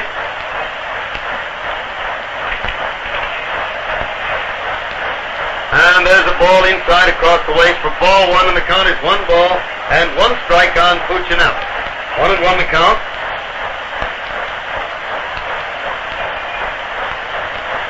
He throws the next one, and it's a ball wide and low, and the count is 2 balls and 1 strike.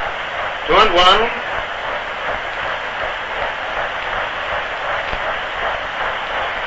Dietrich throws again for the 3rd ball wide, and it's 3-1 on Big George. 3 balls and 1 strike on Cuccinelli.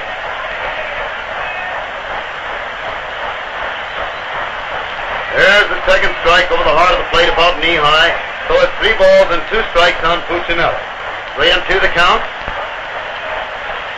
Dietrich throws again, the hitter swings, hit a bounder down to Jackie Hayes, who gets it, throws to first base, and it's 2 out in the 6th inning. 2 out in the 6th inning for the Athletics.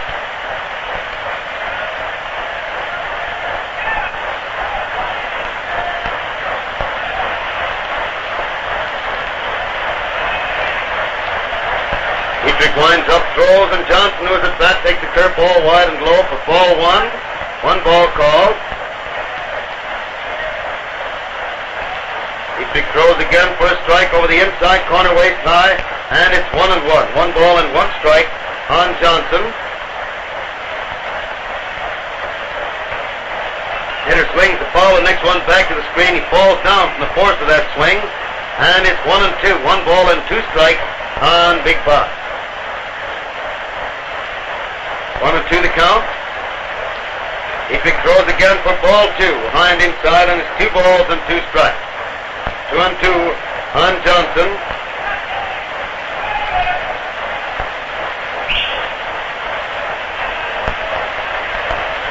The next one he has to duck under. It came sailing right up at his shoulders, and he ducked under it to take it for the 3rd ball, making it 3-2. 3 balls and 2 strikes on Johnson. And he hits the next one to drive into center field for a base hit. A single by Johnson, fielded by Rosenthal out there. He throws it back into the infield. And so Johnson's on first base with 2 out in the 6th inning, and Higgins is at bat. Higgins up there at the plate.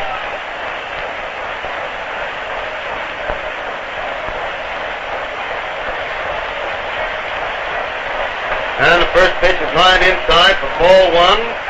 1 ball called.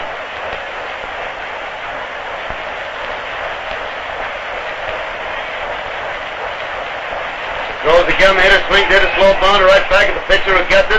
Throws to first base, and it's 3 out. He had to run a little bit over to his right to get that ball, but fielded easily. And it's 3 out, no runs, 1 hit. 1 man left on base in the first half of the 6th inning. And the score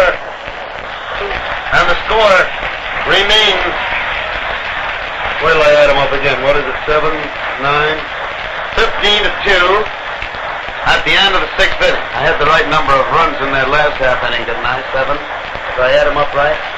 I left the count-cometer home. I didn't have a chance to bring that, or didn't think of bringing it. Scoreboard's got them up there right, too. Oh, we got some more wires here. Hey, let's see who these are. This one comes signed, the Hampshire, Illinois Cub and Sox fans. That's a great gang. I made a talk to them after the World Series last fall. Here's one from Alda and Harry Steers. Congratulations on your birthday. Harry Steers is that famous bowler. Announcement of a change in the lineup. Peter is playing left field for the Athletics. Here's Mel Gunt and Andy. Uncle and Grandpa Simonidi are sitting there. Congratulations on the birthday. Song of all games. The last of the Rickards. Earl Rickard. Then you have to return. And says a lot of very nice things. Jim Wheeler also. Best of everything to you and always. Happy birthday. Charlie Hepp. That's the Harry's New York Cabaret. Charlie Hepp sends his regards also. Also very nice. Here's Appling at bat to start the last half of the 6th inning. And he takes the first pitch wide for ball 1. Pitcher starts to wind up again. Throws. And it's inside across the knees for ball 2. Blythe is now the pitcher, and Peters is playing left field in place of Finney.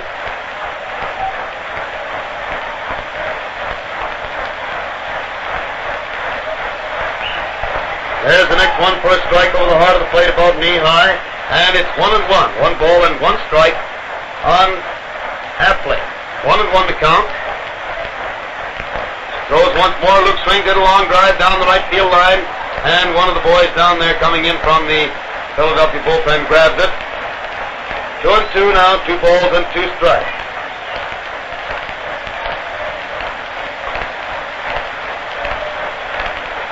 Winding up once more, throws, the hitter swings, hitter bounded down the third base line, but it's foul, and it's still 2-2. 2 balls and 2 strikes on Appling.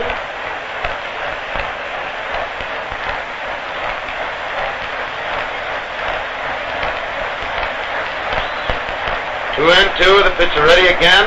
Starts to wind up once more. Throws, and the hitter swings, hitter bounded down to the second baseman who gets it, throws to first base, and the runner is out there for the first out in the 6th inning.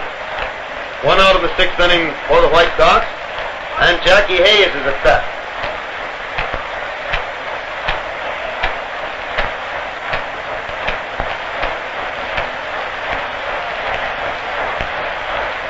Jackie takes the first one wide and low for ball 1.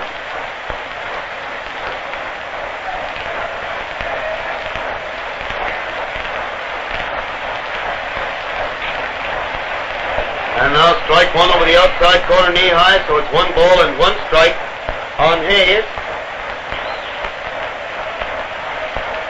1-1 the count.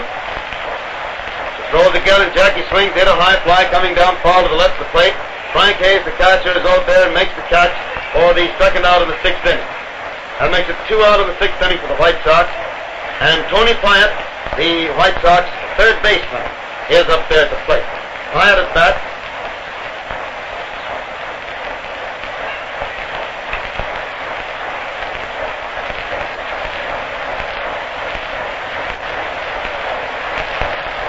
Out there for the sign. If it's the first one, Tony starts his wind-up. Throws. Pyatt swings and tips the ball foul. It bounds off back on the catcher after hitting the catcher's glove. And it's 1 strike on Pyatt. 2 out for the White Sox in the 6th inning. 1 strike on Pyatt.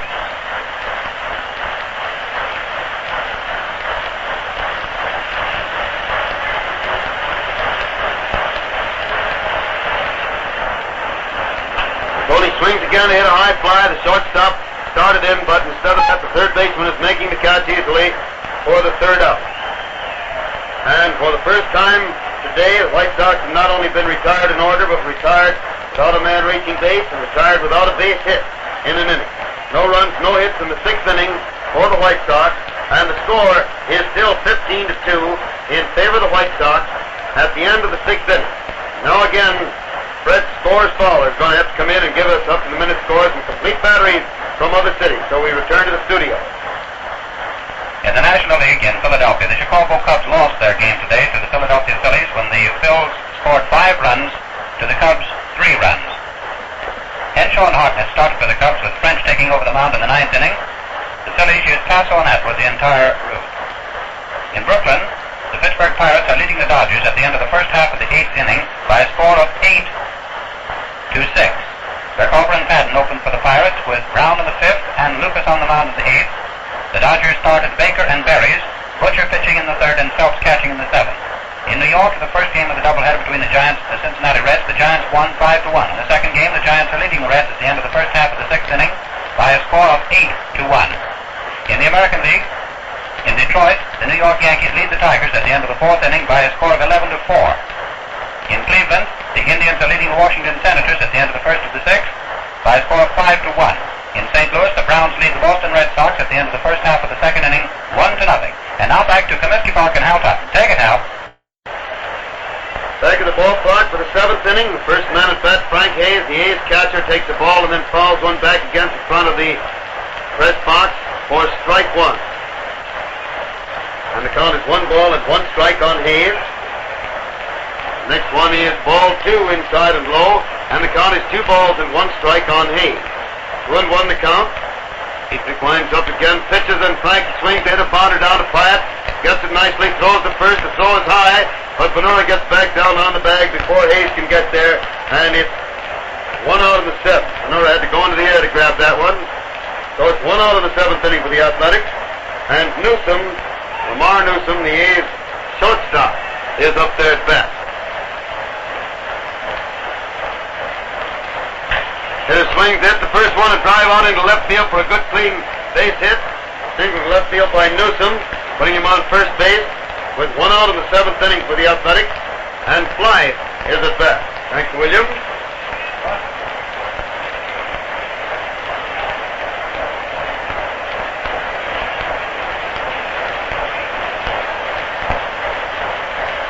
Newsom on first base, 1 out. Fly the pitcher at bat. Dietrich watches first base and throws, and Fly swings, hit a ball through into the right field for a good base hit. Runner stops at second because there's no point to try to go to third with the club needing 13 runs to tie it up. 1 run wouldn't mean much if you took a chance on it. But I doubt very much if he could have made it anyway, because the right fielder was playing in pretty close for the pitcher at bat and fielded the ball quickly. The A's have runners on first and second with 1 out of the 7th inning. And Peters, the right-handed hitter, who is now playing left field in place of Finney, takes the first pitch inside for ball 1. Gannon takes ball 2 inside and low, and the count is 2-0, 2 balls and no strikes.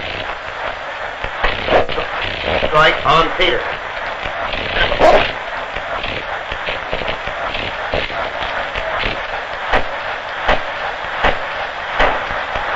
2-0. There's the third ball inside across the way. So it's 3 balls and no strikes. 3-0. And there is ball 4. It's over the plate but too low. And so Peters is on balls, and Dietrich has filled the bases. 57th inning. And Moses, the center fielder, is at bat. Just a chance. The heat may be getting to Dietrich a little bit because he hasn't been able to do an awful lot of pitching on account of having to run bases most of the time. He's been on base. So all 4 times he's been at bat. Now the first pitch is a strike, a fastball over the heart of the plate, waist high on Moses, a left-handed hitter. He just batted right-handed. Dietrich throws again, a curveball goes into the dirt inside, and the ball bounded up under Sewell's arm. Sewell just walked out in front of the plate with the ball still under his arm. Now starts to rub the thumb on his right hand. He apparently took quite a stock there with that. And it's 1-1. 1 ball and 1 strike on Moses. He's had the bases full with 1 out in the 7th inning. White Sox leading 15-2. Dietrich starts to wind up once more, throws, and the hitter swings, hit a high fly in center field. Rosenthal's jogging in a little bit to make the catch. Gets the ball, turns and throws to third base to hold the runner from second there. The ball bounds off by its shoulder, but he trots into the infield to get it as 1 run scored. Newsom scored easily from third base on Moses' long fly to center. Scored the 3rd run of the game for the Athletics and make the score 15-3. So it's 2 out in the 7th inning. Peters still on first base. 1 run is home, and Dean, the first baseman, is at bat. Throws the first one, and Dean hits a beauty out in the left center for a good long base hit. It's going clear out there to the wall. 1 run is coming in. Second one rounding third base and coming in, and Dean pulls up at second base. That fella can really hit that ball. Long double to left center by Dean, scoring both Blythe and Peters with the 2nd and 3rd run for the inning. Make the score 15-5 in favor of the White Sox.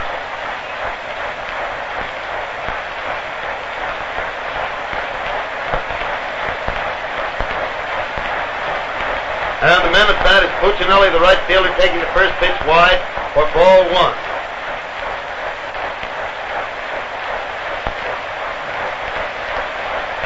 Hitter swings the next one to hit a high fly to left field. Radcliffe's under it, waiting for it. Has it easily, and it's 3 out. 3 runs, 3 hits, and 1 man left on base. In the first half of the 7th inning, he scored, standing 15-5 in favor of the White Sox. As the Sox come to bat in the last half of the 7th inning, the crowd's up for the 7th inning stretch. First White Sox hitter will be Luke Sewell, the White Sox captain. This broadcast of the White Sox Philadelphia game comes to you direct from Comiskey Park, home of the White Sox in Chicago, as a presentation of your neighborhood Texaco dealer, distributor of Texaco Fire Chief Gasoline. The broadcast comes with the permission of the White Sox and the Athletics to stimulate interest in our national game and in your own local baseball team. WCFL at Chicago. A couple more wires. Frank Dimitrov, congratulations on your birthday. Frank, oh, I know Frank. He's got that Texaco station down there at Ohio and Dearborn.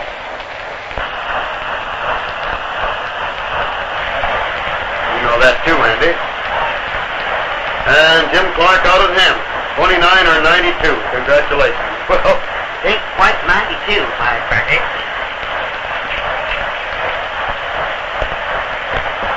The White Sox made the announcement today that Friday, July 31st, next Friday, is Ladies' Day here with no tickets except the tax tickets necessary for the ladies. There will be a doubleheader next Sunday, August 2nd, with the Boston Red Sox. The first game starting at 1:30. Now Sewell at bat takes the first pitch over the plate but low, and it's ball 1. 1 ball called. She winds up again, throws, and the hitter takes a wide one across the waist for ball 2. It makes it 2-0, 2 balls and no strikes on Sewell. 1-0 the count. And there's the first strike over the outside corner across the waist to make it 2-1. 2 balls and 1 strike on Luke.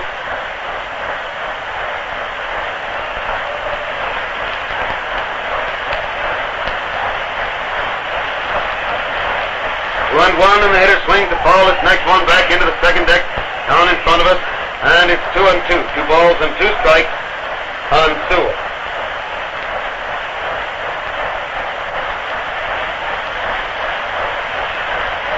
Ready once more, starts to wind up throws. Luke swings in a high fly out in deep right center. Right fielder chasing it, still going back, and grabs the ball way out there. Flips the ball back towards the center fielder, but it gets away from him. Cuccinelli had to go a long way for that ball, but he made a nice play on it. So it's 1 out in the 7th inning for the White Sox. And Dietrich, the White Sox pitcher again, gets a nice hand from the fans as he walks up there to the plate.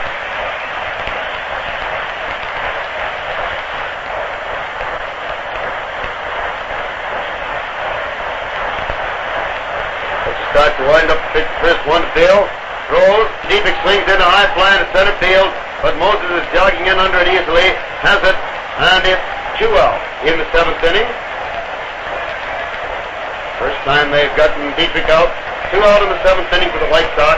And Rip Radcliffe is at bat. Radcliffe at the plate.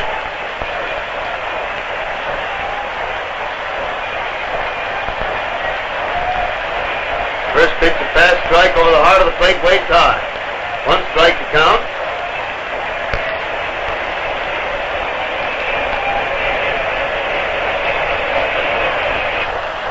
And there's the ball inside across the way, so it's 1 and 1. 1 ball and 1 strike on Radcliffe.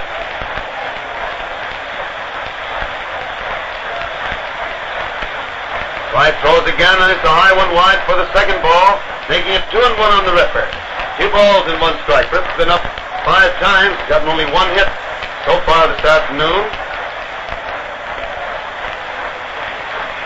Right throws again, and it's another ball wide. So it's 3 and 1. 3 balls and 1 strike.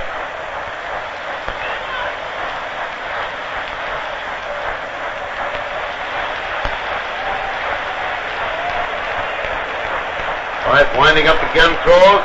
And it's a wide one across the waist for ball 4. Radcliffe gets a base on ball, and it's the first man to reach base off flight since he went in there in relief in the 6th inning. Bonura, the man who faced him first that inning, forced the man for the 3rd out, then he got 3 men out in a row in the 6th, and the first 2 in the 7th. Now Larry Rosenthal is at bat, taking the first pitch high and wide for ball 1. 1 ball called.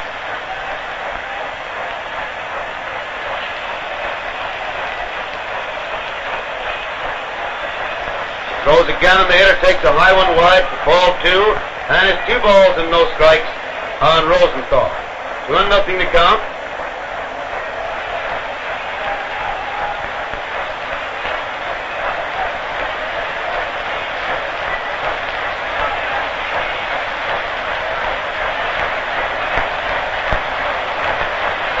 Nothing. Picciaretti again throws for a wide one in ball 3, so it's 3 balls and no strikes on Rosenthal. 3-0 to count.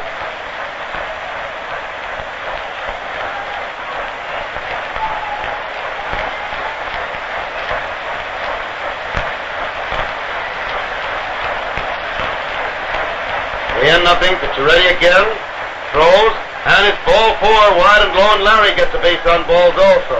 Boy, he's been all over those bases this afternoon. That's the 6th straight time he's reached base.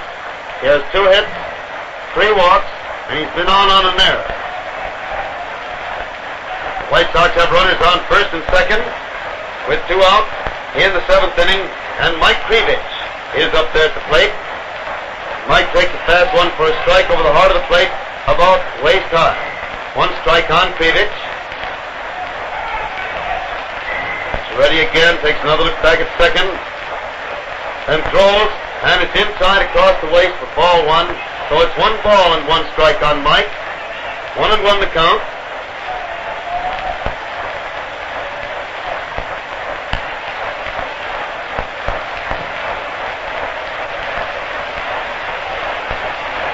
Still watches the man at second, then pitches, and Mike swings and fouls the ball onto the roof of the stand, above and to the right of the plate, bounds back down into the field. And it's still 1 and 2, 1 ball and 2 strikes.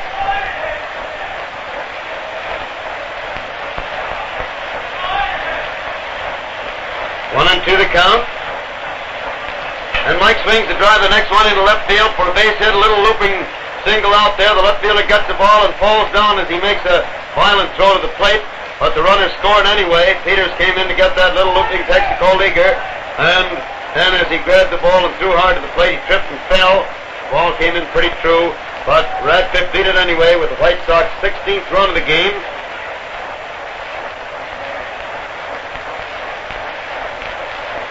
These White Sox runners on first and second.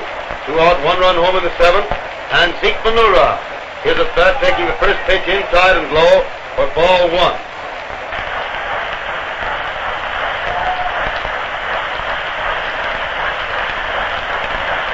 Throws again, and it's a ball that hits the ground in front of the plate, bounced clear back into the infield, and the runners advanced to second and third. The pitcher got the ball and started to throw to second, only to discover nobody over there covering. And it's a wild pitch, fly. Ball hits the dirt out there in front of the plate before the catcher could get a hold of it. And it puts runners on second and third. 2 out, 1 run home in the 7th inning. And 2 balls called on Bonura. Fly throws again, and Zeke takes a good strike, a pretty one over the heart of the plate, waist high, to make it 2-1. 2 balls and 1 strike on Zeke.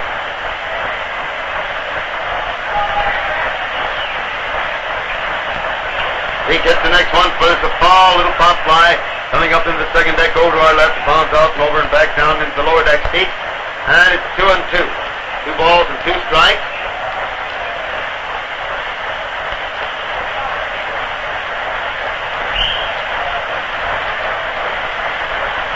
Zeke swings again to foul another one back in the second deck up here.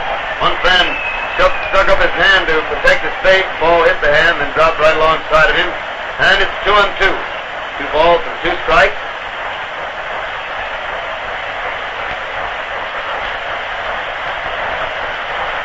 He throws again, and it's ball 3 inside across the waist to make it 3 balls and 2 strikes on Bonura. 3-2 is the count.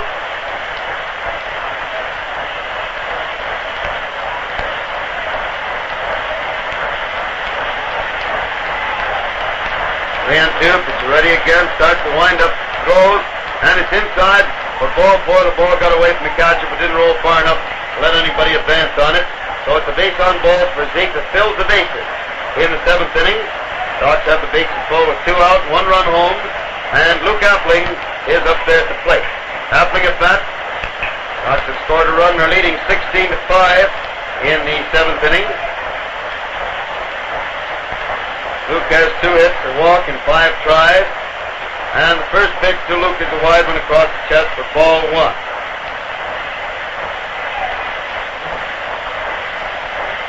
ball called. Throws again, and it's a high one inside for ball 2. Catcher turns around, asks for another ball, and gets it.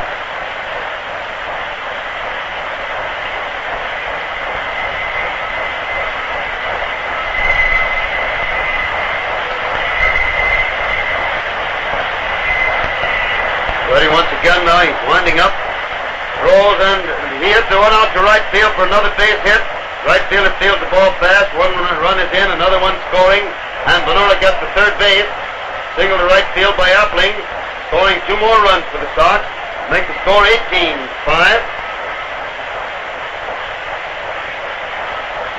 These Sox runners on first and third with 2 out, 3 runs home in the 7th inning, and the next man up there is Jackie Hayes, White Sox second baseman.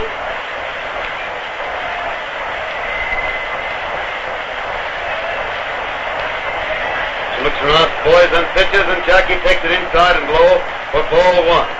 1 ball called. I think I brought some new pencils out today, George.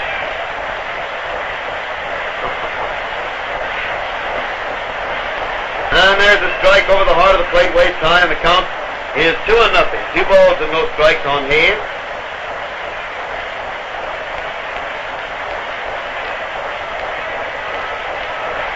There's the next one for a ball inside across the chest, and it's 3-0 on Jackie. 3 balls and no strikes.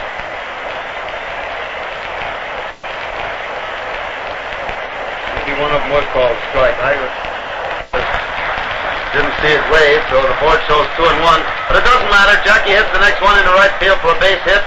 Bonura jogs home and Appling stops at second base. Single to right field by Hayes, scoring Bonura. The White Sox 19th run of the afternoon. How are you people getting along with that Texaco scorebook? You got room for everything? Oh, that doggone, look at that page. It's all full of black marks meaning run. How many pencils they go worn out? Well, the first pitch now to Platt. The bat is inside and low for ball one. One ball called.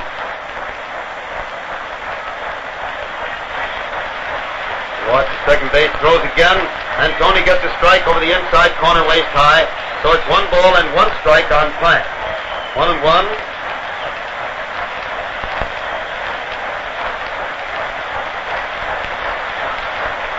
Throws again, and Tony gets the second ball. It's over the plate for too low, and it's 2 balls and 1 strike on Platt. 2-1.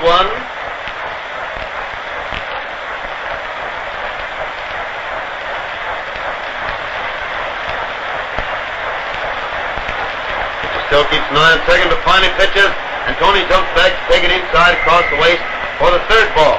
And it's 3 balls and 1 strike on Platt. 3-1 now.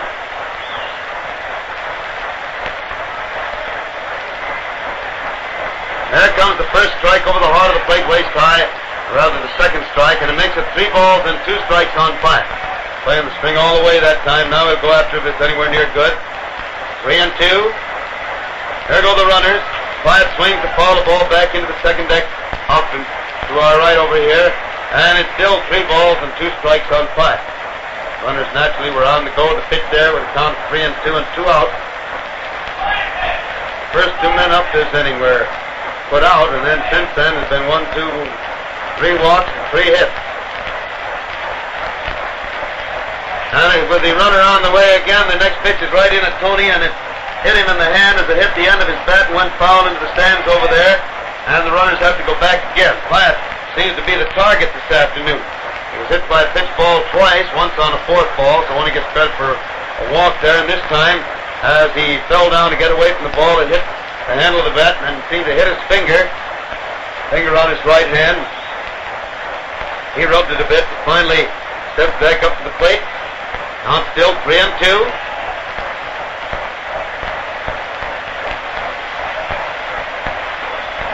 And Platt swings again to foul another one back into the stands back here to our right. And it's still 3 balls and 2 strikes. 3-2 now on Platt. White Sox runners on first and second, 2 out, 4 runs already home this inning.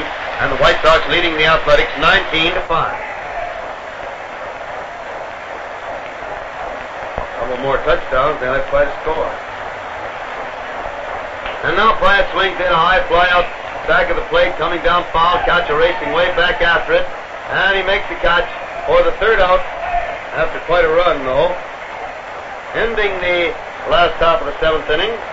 In that half inning, the White Sox had 4 runs, 3 hits, and 2 men left on base, and the score is 19-5 in favor of the White Sox over the Philadelphia Athletics at the end of the 7th inning.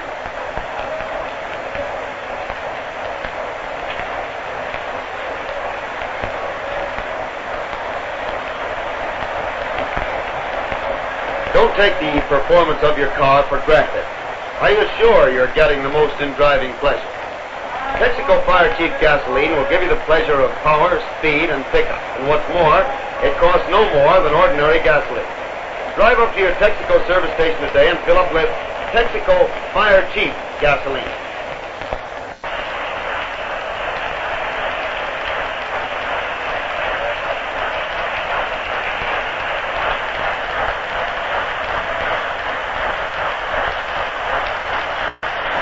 Johnson waits there while Merv Shea went out there to warm up the pitcher rather. Catcher is Groove. Groove is catching now. Groove has gone in to finish the game behind the plate.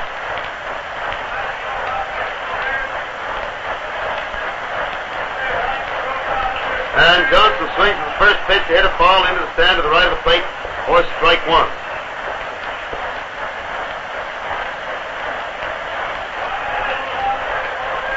Strike on Johnson. throws again, and the hitter takes it wide and low for ball one. And the count is 1 ball and 1 strike on Bob Johnson, first man at bat for the Athletics in the 8th inning. There's the next one for ball 2. It's wide, and it's 2-1. 2 balls and 1 strike on Bob. Big husky right-handed hitter. Dietrich gets inside again. He's winding up. Throws, and the hitter takes it line inside for ball 3. And it runs the count to 3-1. 3 balls and 1 strike.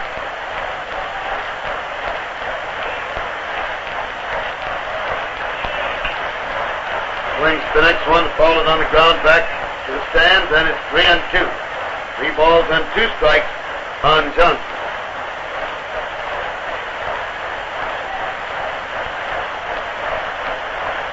Bob swings the next one to hit a ball to right back at Dietrich, who gets it on the hop, throws the first, and Johnson is out for the first out in the 8th inning. 1 out in the 8th inning for the Athletics, and Higgins is at bat. Pinky Higgins up there at the plate.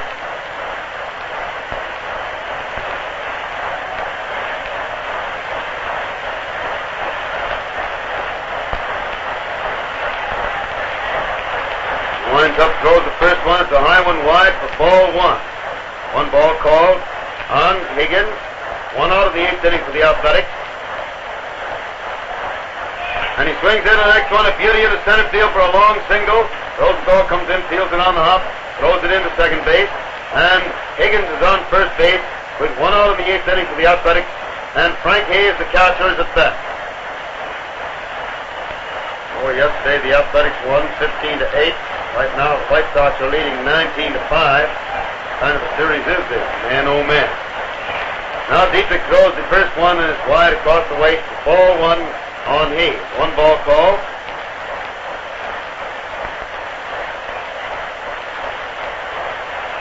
Throws again, and it's a strike over the outside corner about knee high. So it's 1 ball and 1 strike on Hayes. 1-1 to count.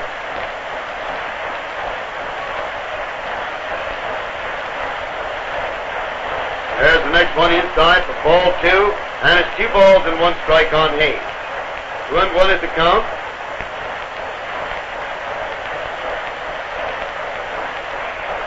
She throws again, and Hayes swings it a long drive out deep center field, but Rosenthal's back there. Went back too far and had to take a step back in and reach down to catch that one. He almost went back too far on it. The ball was pretty well hit though, and sank a little faster than he thought it was going to. So it's 2 out in the 8th inning for the Athletics. Higgins is still on first base, and Newsom is at bat. Newsom up there at the plate.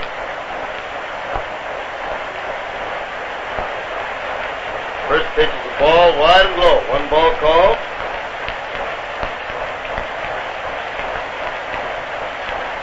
Swings the next. It's a high fly out back to second base. It's blowing over towards the shortstop, and Appling comes in almost the infield grass to make the catch for the 3rd out. So it's no 1 hit, 1 man left on base. First half of the 8th inning. And the score remains 19-5 in favor of the White Sox. They come to bat in the last half of the 8th inning. First White Sox hitter will be Frank Grove, White Sox catcher. Broadcast, the White Sox Philadelphia game comes to you direct from Comiskey Park, the home of the White Sox in Chicago. As a presentation of your neighborhood Texaco dealer, distributor of Texaco Fire Chief gasoline. Broadcast comes with the permission of the White Sox and the Athletics to stimulate interest in our national game and in your own local baseball team. This is WCFL in Chicago. Moss has gone in there now to catch for the Athletics. Give Hayes a little rest.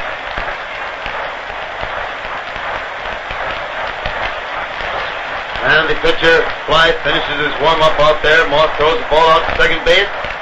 And Frank Grove steps up there to the plate to start the last half of the 8th inning. Grove, who went in to catch in place of Sewell.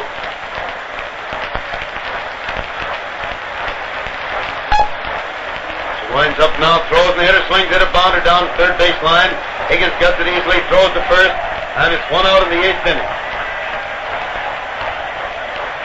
1 out of the 8th inning for the White Sox. And Dietrich, the White Sox pitcher, gets a nice hand as he walks out of the dugout up there toward the plate. The Bill did some relief pitching for the White Sox the other day, but this is his first start for them. And even though he's had such a good lead, he's pitched good ball. White throws the first one, and Bill jumps back. Take a fast one inside across the waist, almost took the buckle off his belt. 1 ball called. White again winding up, throws. The hitter swings hard and misses a high fastball inside for a strike. So it's 1 ball and 1 strike. 1-1 on Dietrich.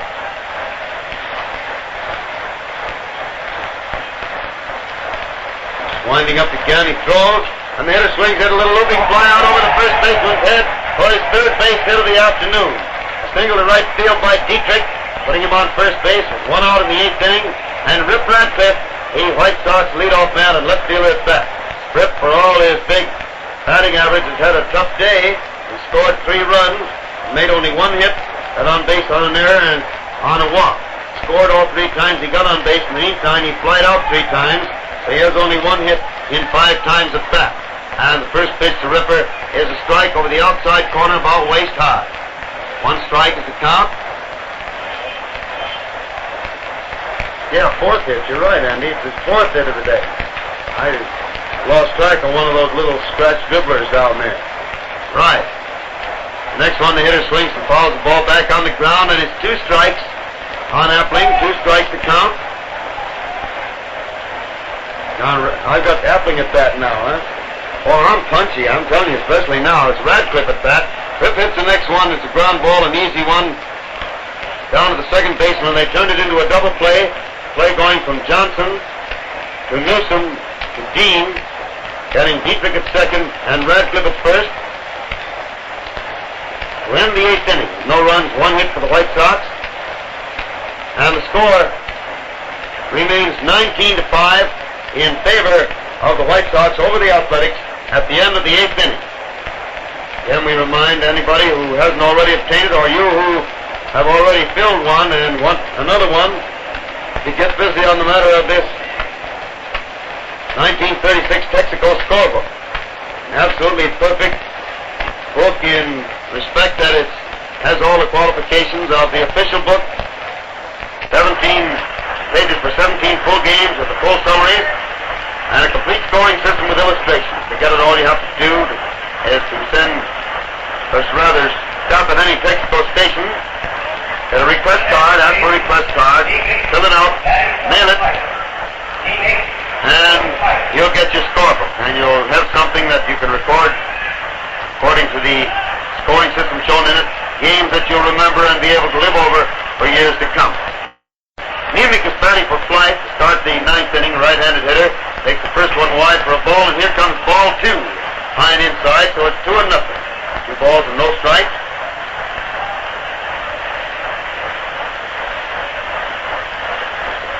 Dietrich throws again, and it's a high one wide for ball 3, making it 3 balls and no strikes.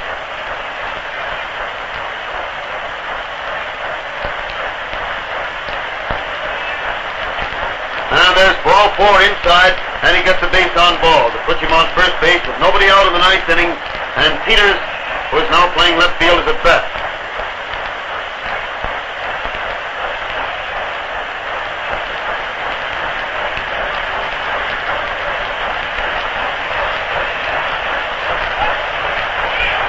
He had to join Mike bunt, but it was just his idea of trying to make the ball look bad, and it came right over the heart of the plate for a strike.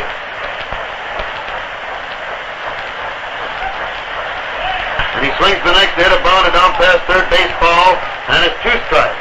2 strikes on Peters.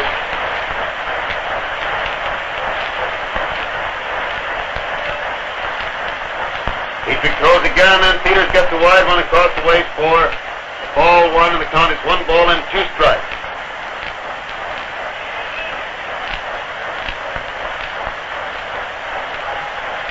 There he swings the next one, a high fastball inside to miss it, and strike out for the first out in the 9th inning, bringing Moses, the center fielder, to bat.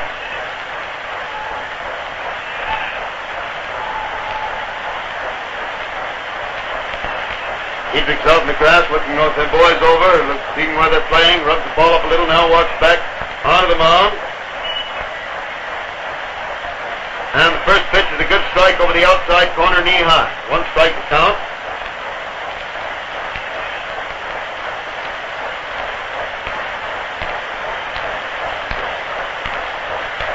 Swings the next hit of Bonner down to Hayes, who gets it, throws to second. The throw is high, and in juggling the ball, the runner slides in safely.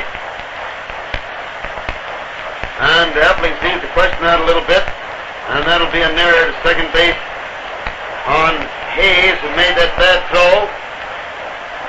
Moses safe at first on the fielder's choice, and Nemec safe at second on Hayes' bad throw to Appling, which Luke couldn't handle. And here is Dean at bat, taking the first pitch inside for ball 1. 1 ball called. Throws again, and it's inside and low for ball 2, making it 2-0.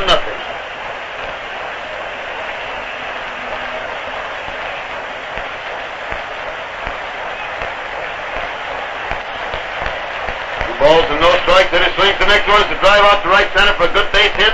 1 run is scoring. The runner from first stops at second base. And it's a single to center field, just to the right of center field by Dean. His 3rd hit of the game, which scores Nemec from second base and moves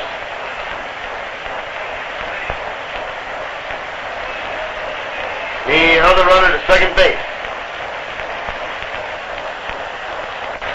The runners are on first and second with 1 out, 1 run home in the 9th for the A's, and Puccinelli fouls the first one on the ground to the right of the plate for strike 1.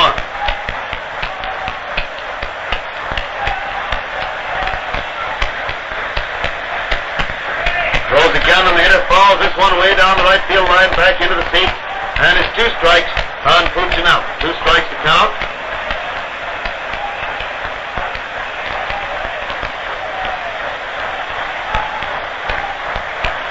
Walks up onto the slab again.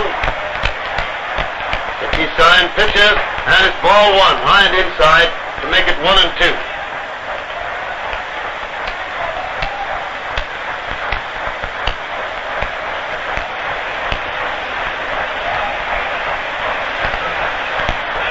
Hitter swings the next hit, a long drive up deep right center. The right fielder Kreevich is back there, makes the catch. The runner at second base doesn't take a chance because I said earlier they need so many runs to get back in the game that they're not going to gamble away 1 run when they need a whole flock of them to get anywhere.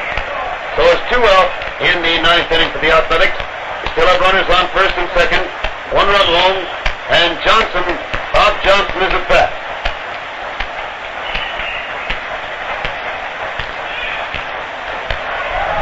And the first pitch is a strike, 1 strike on Johnson.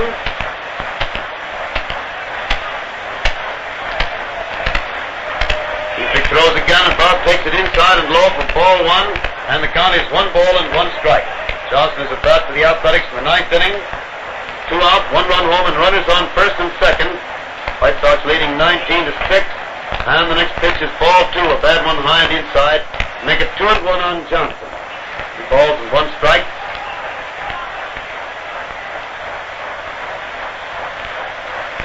And he swings the next one to hit a Bonner down to Appling, who gets it, throws to second. The runner is out there for the 3rd out. Dean forced at second base for the 3rd out, ending the ball game with the White Sox winners by the lopsided score of 19-6. In the 9th inning, the Athletics had 1 run, 1 hit, 1 error, and 2 men left on base. And the score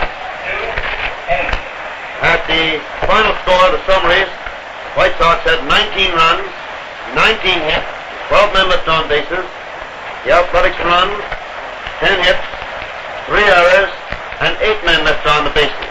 Time of the game was 2 hours and 8 minutes. The winning pitcher was Dietrich, losing pitcher Doyle.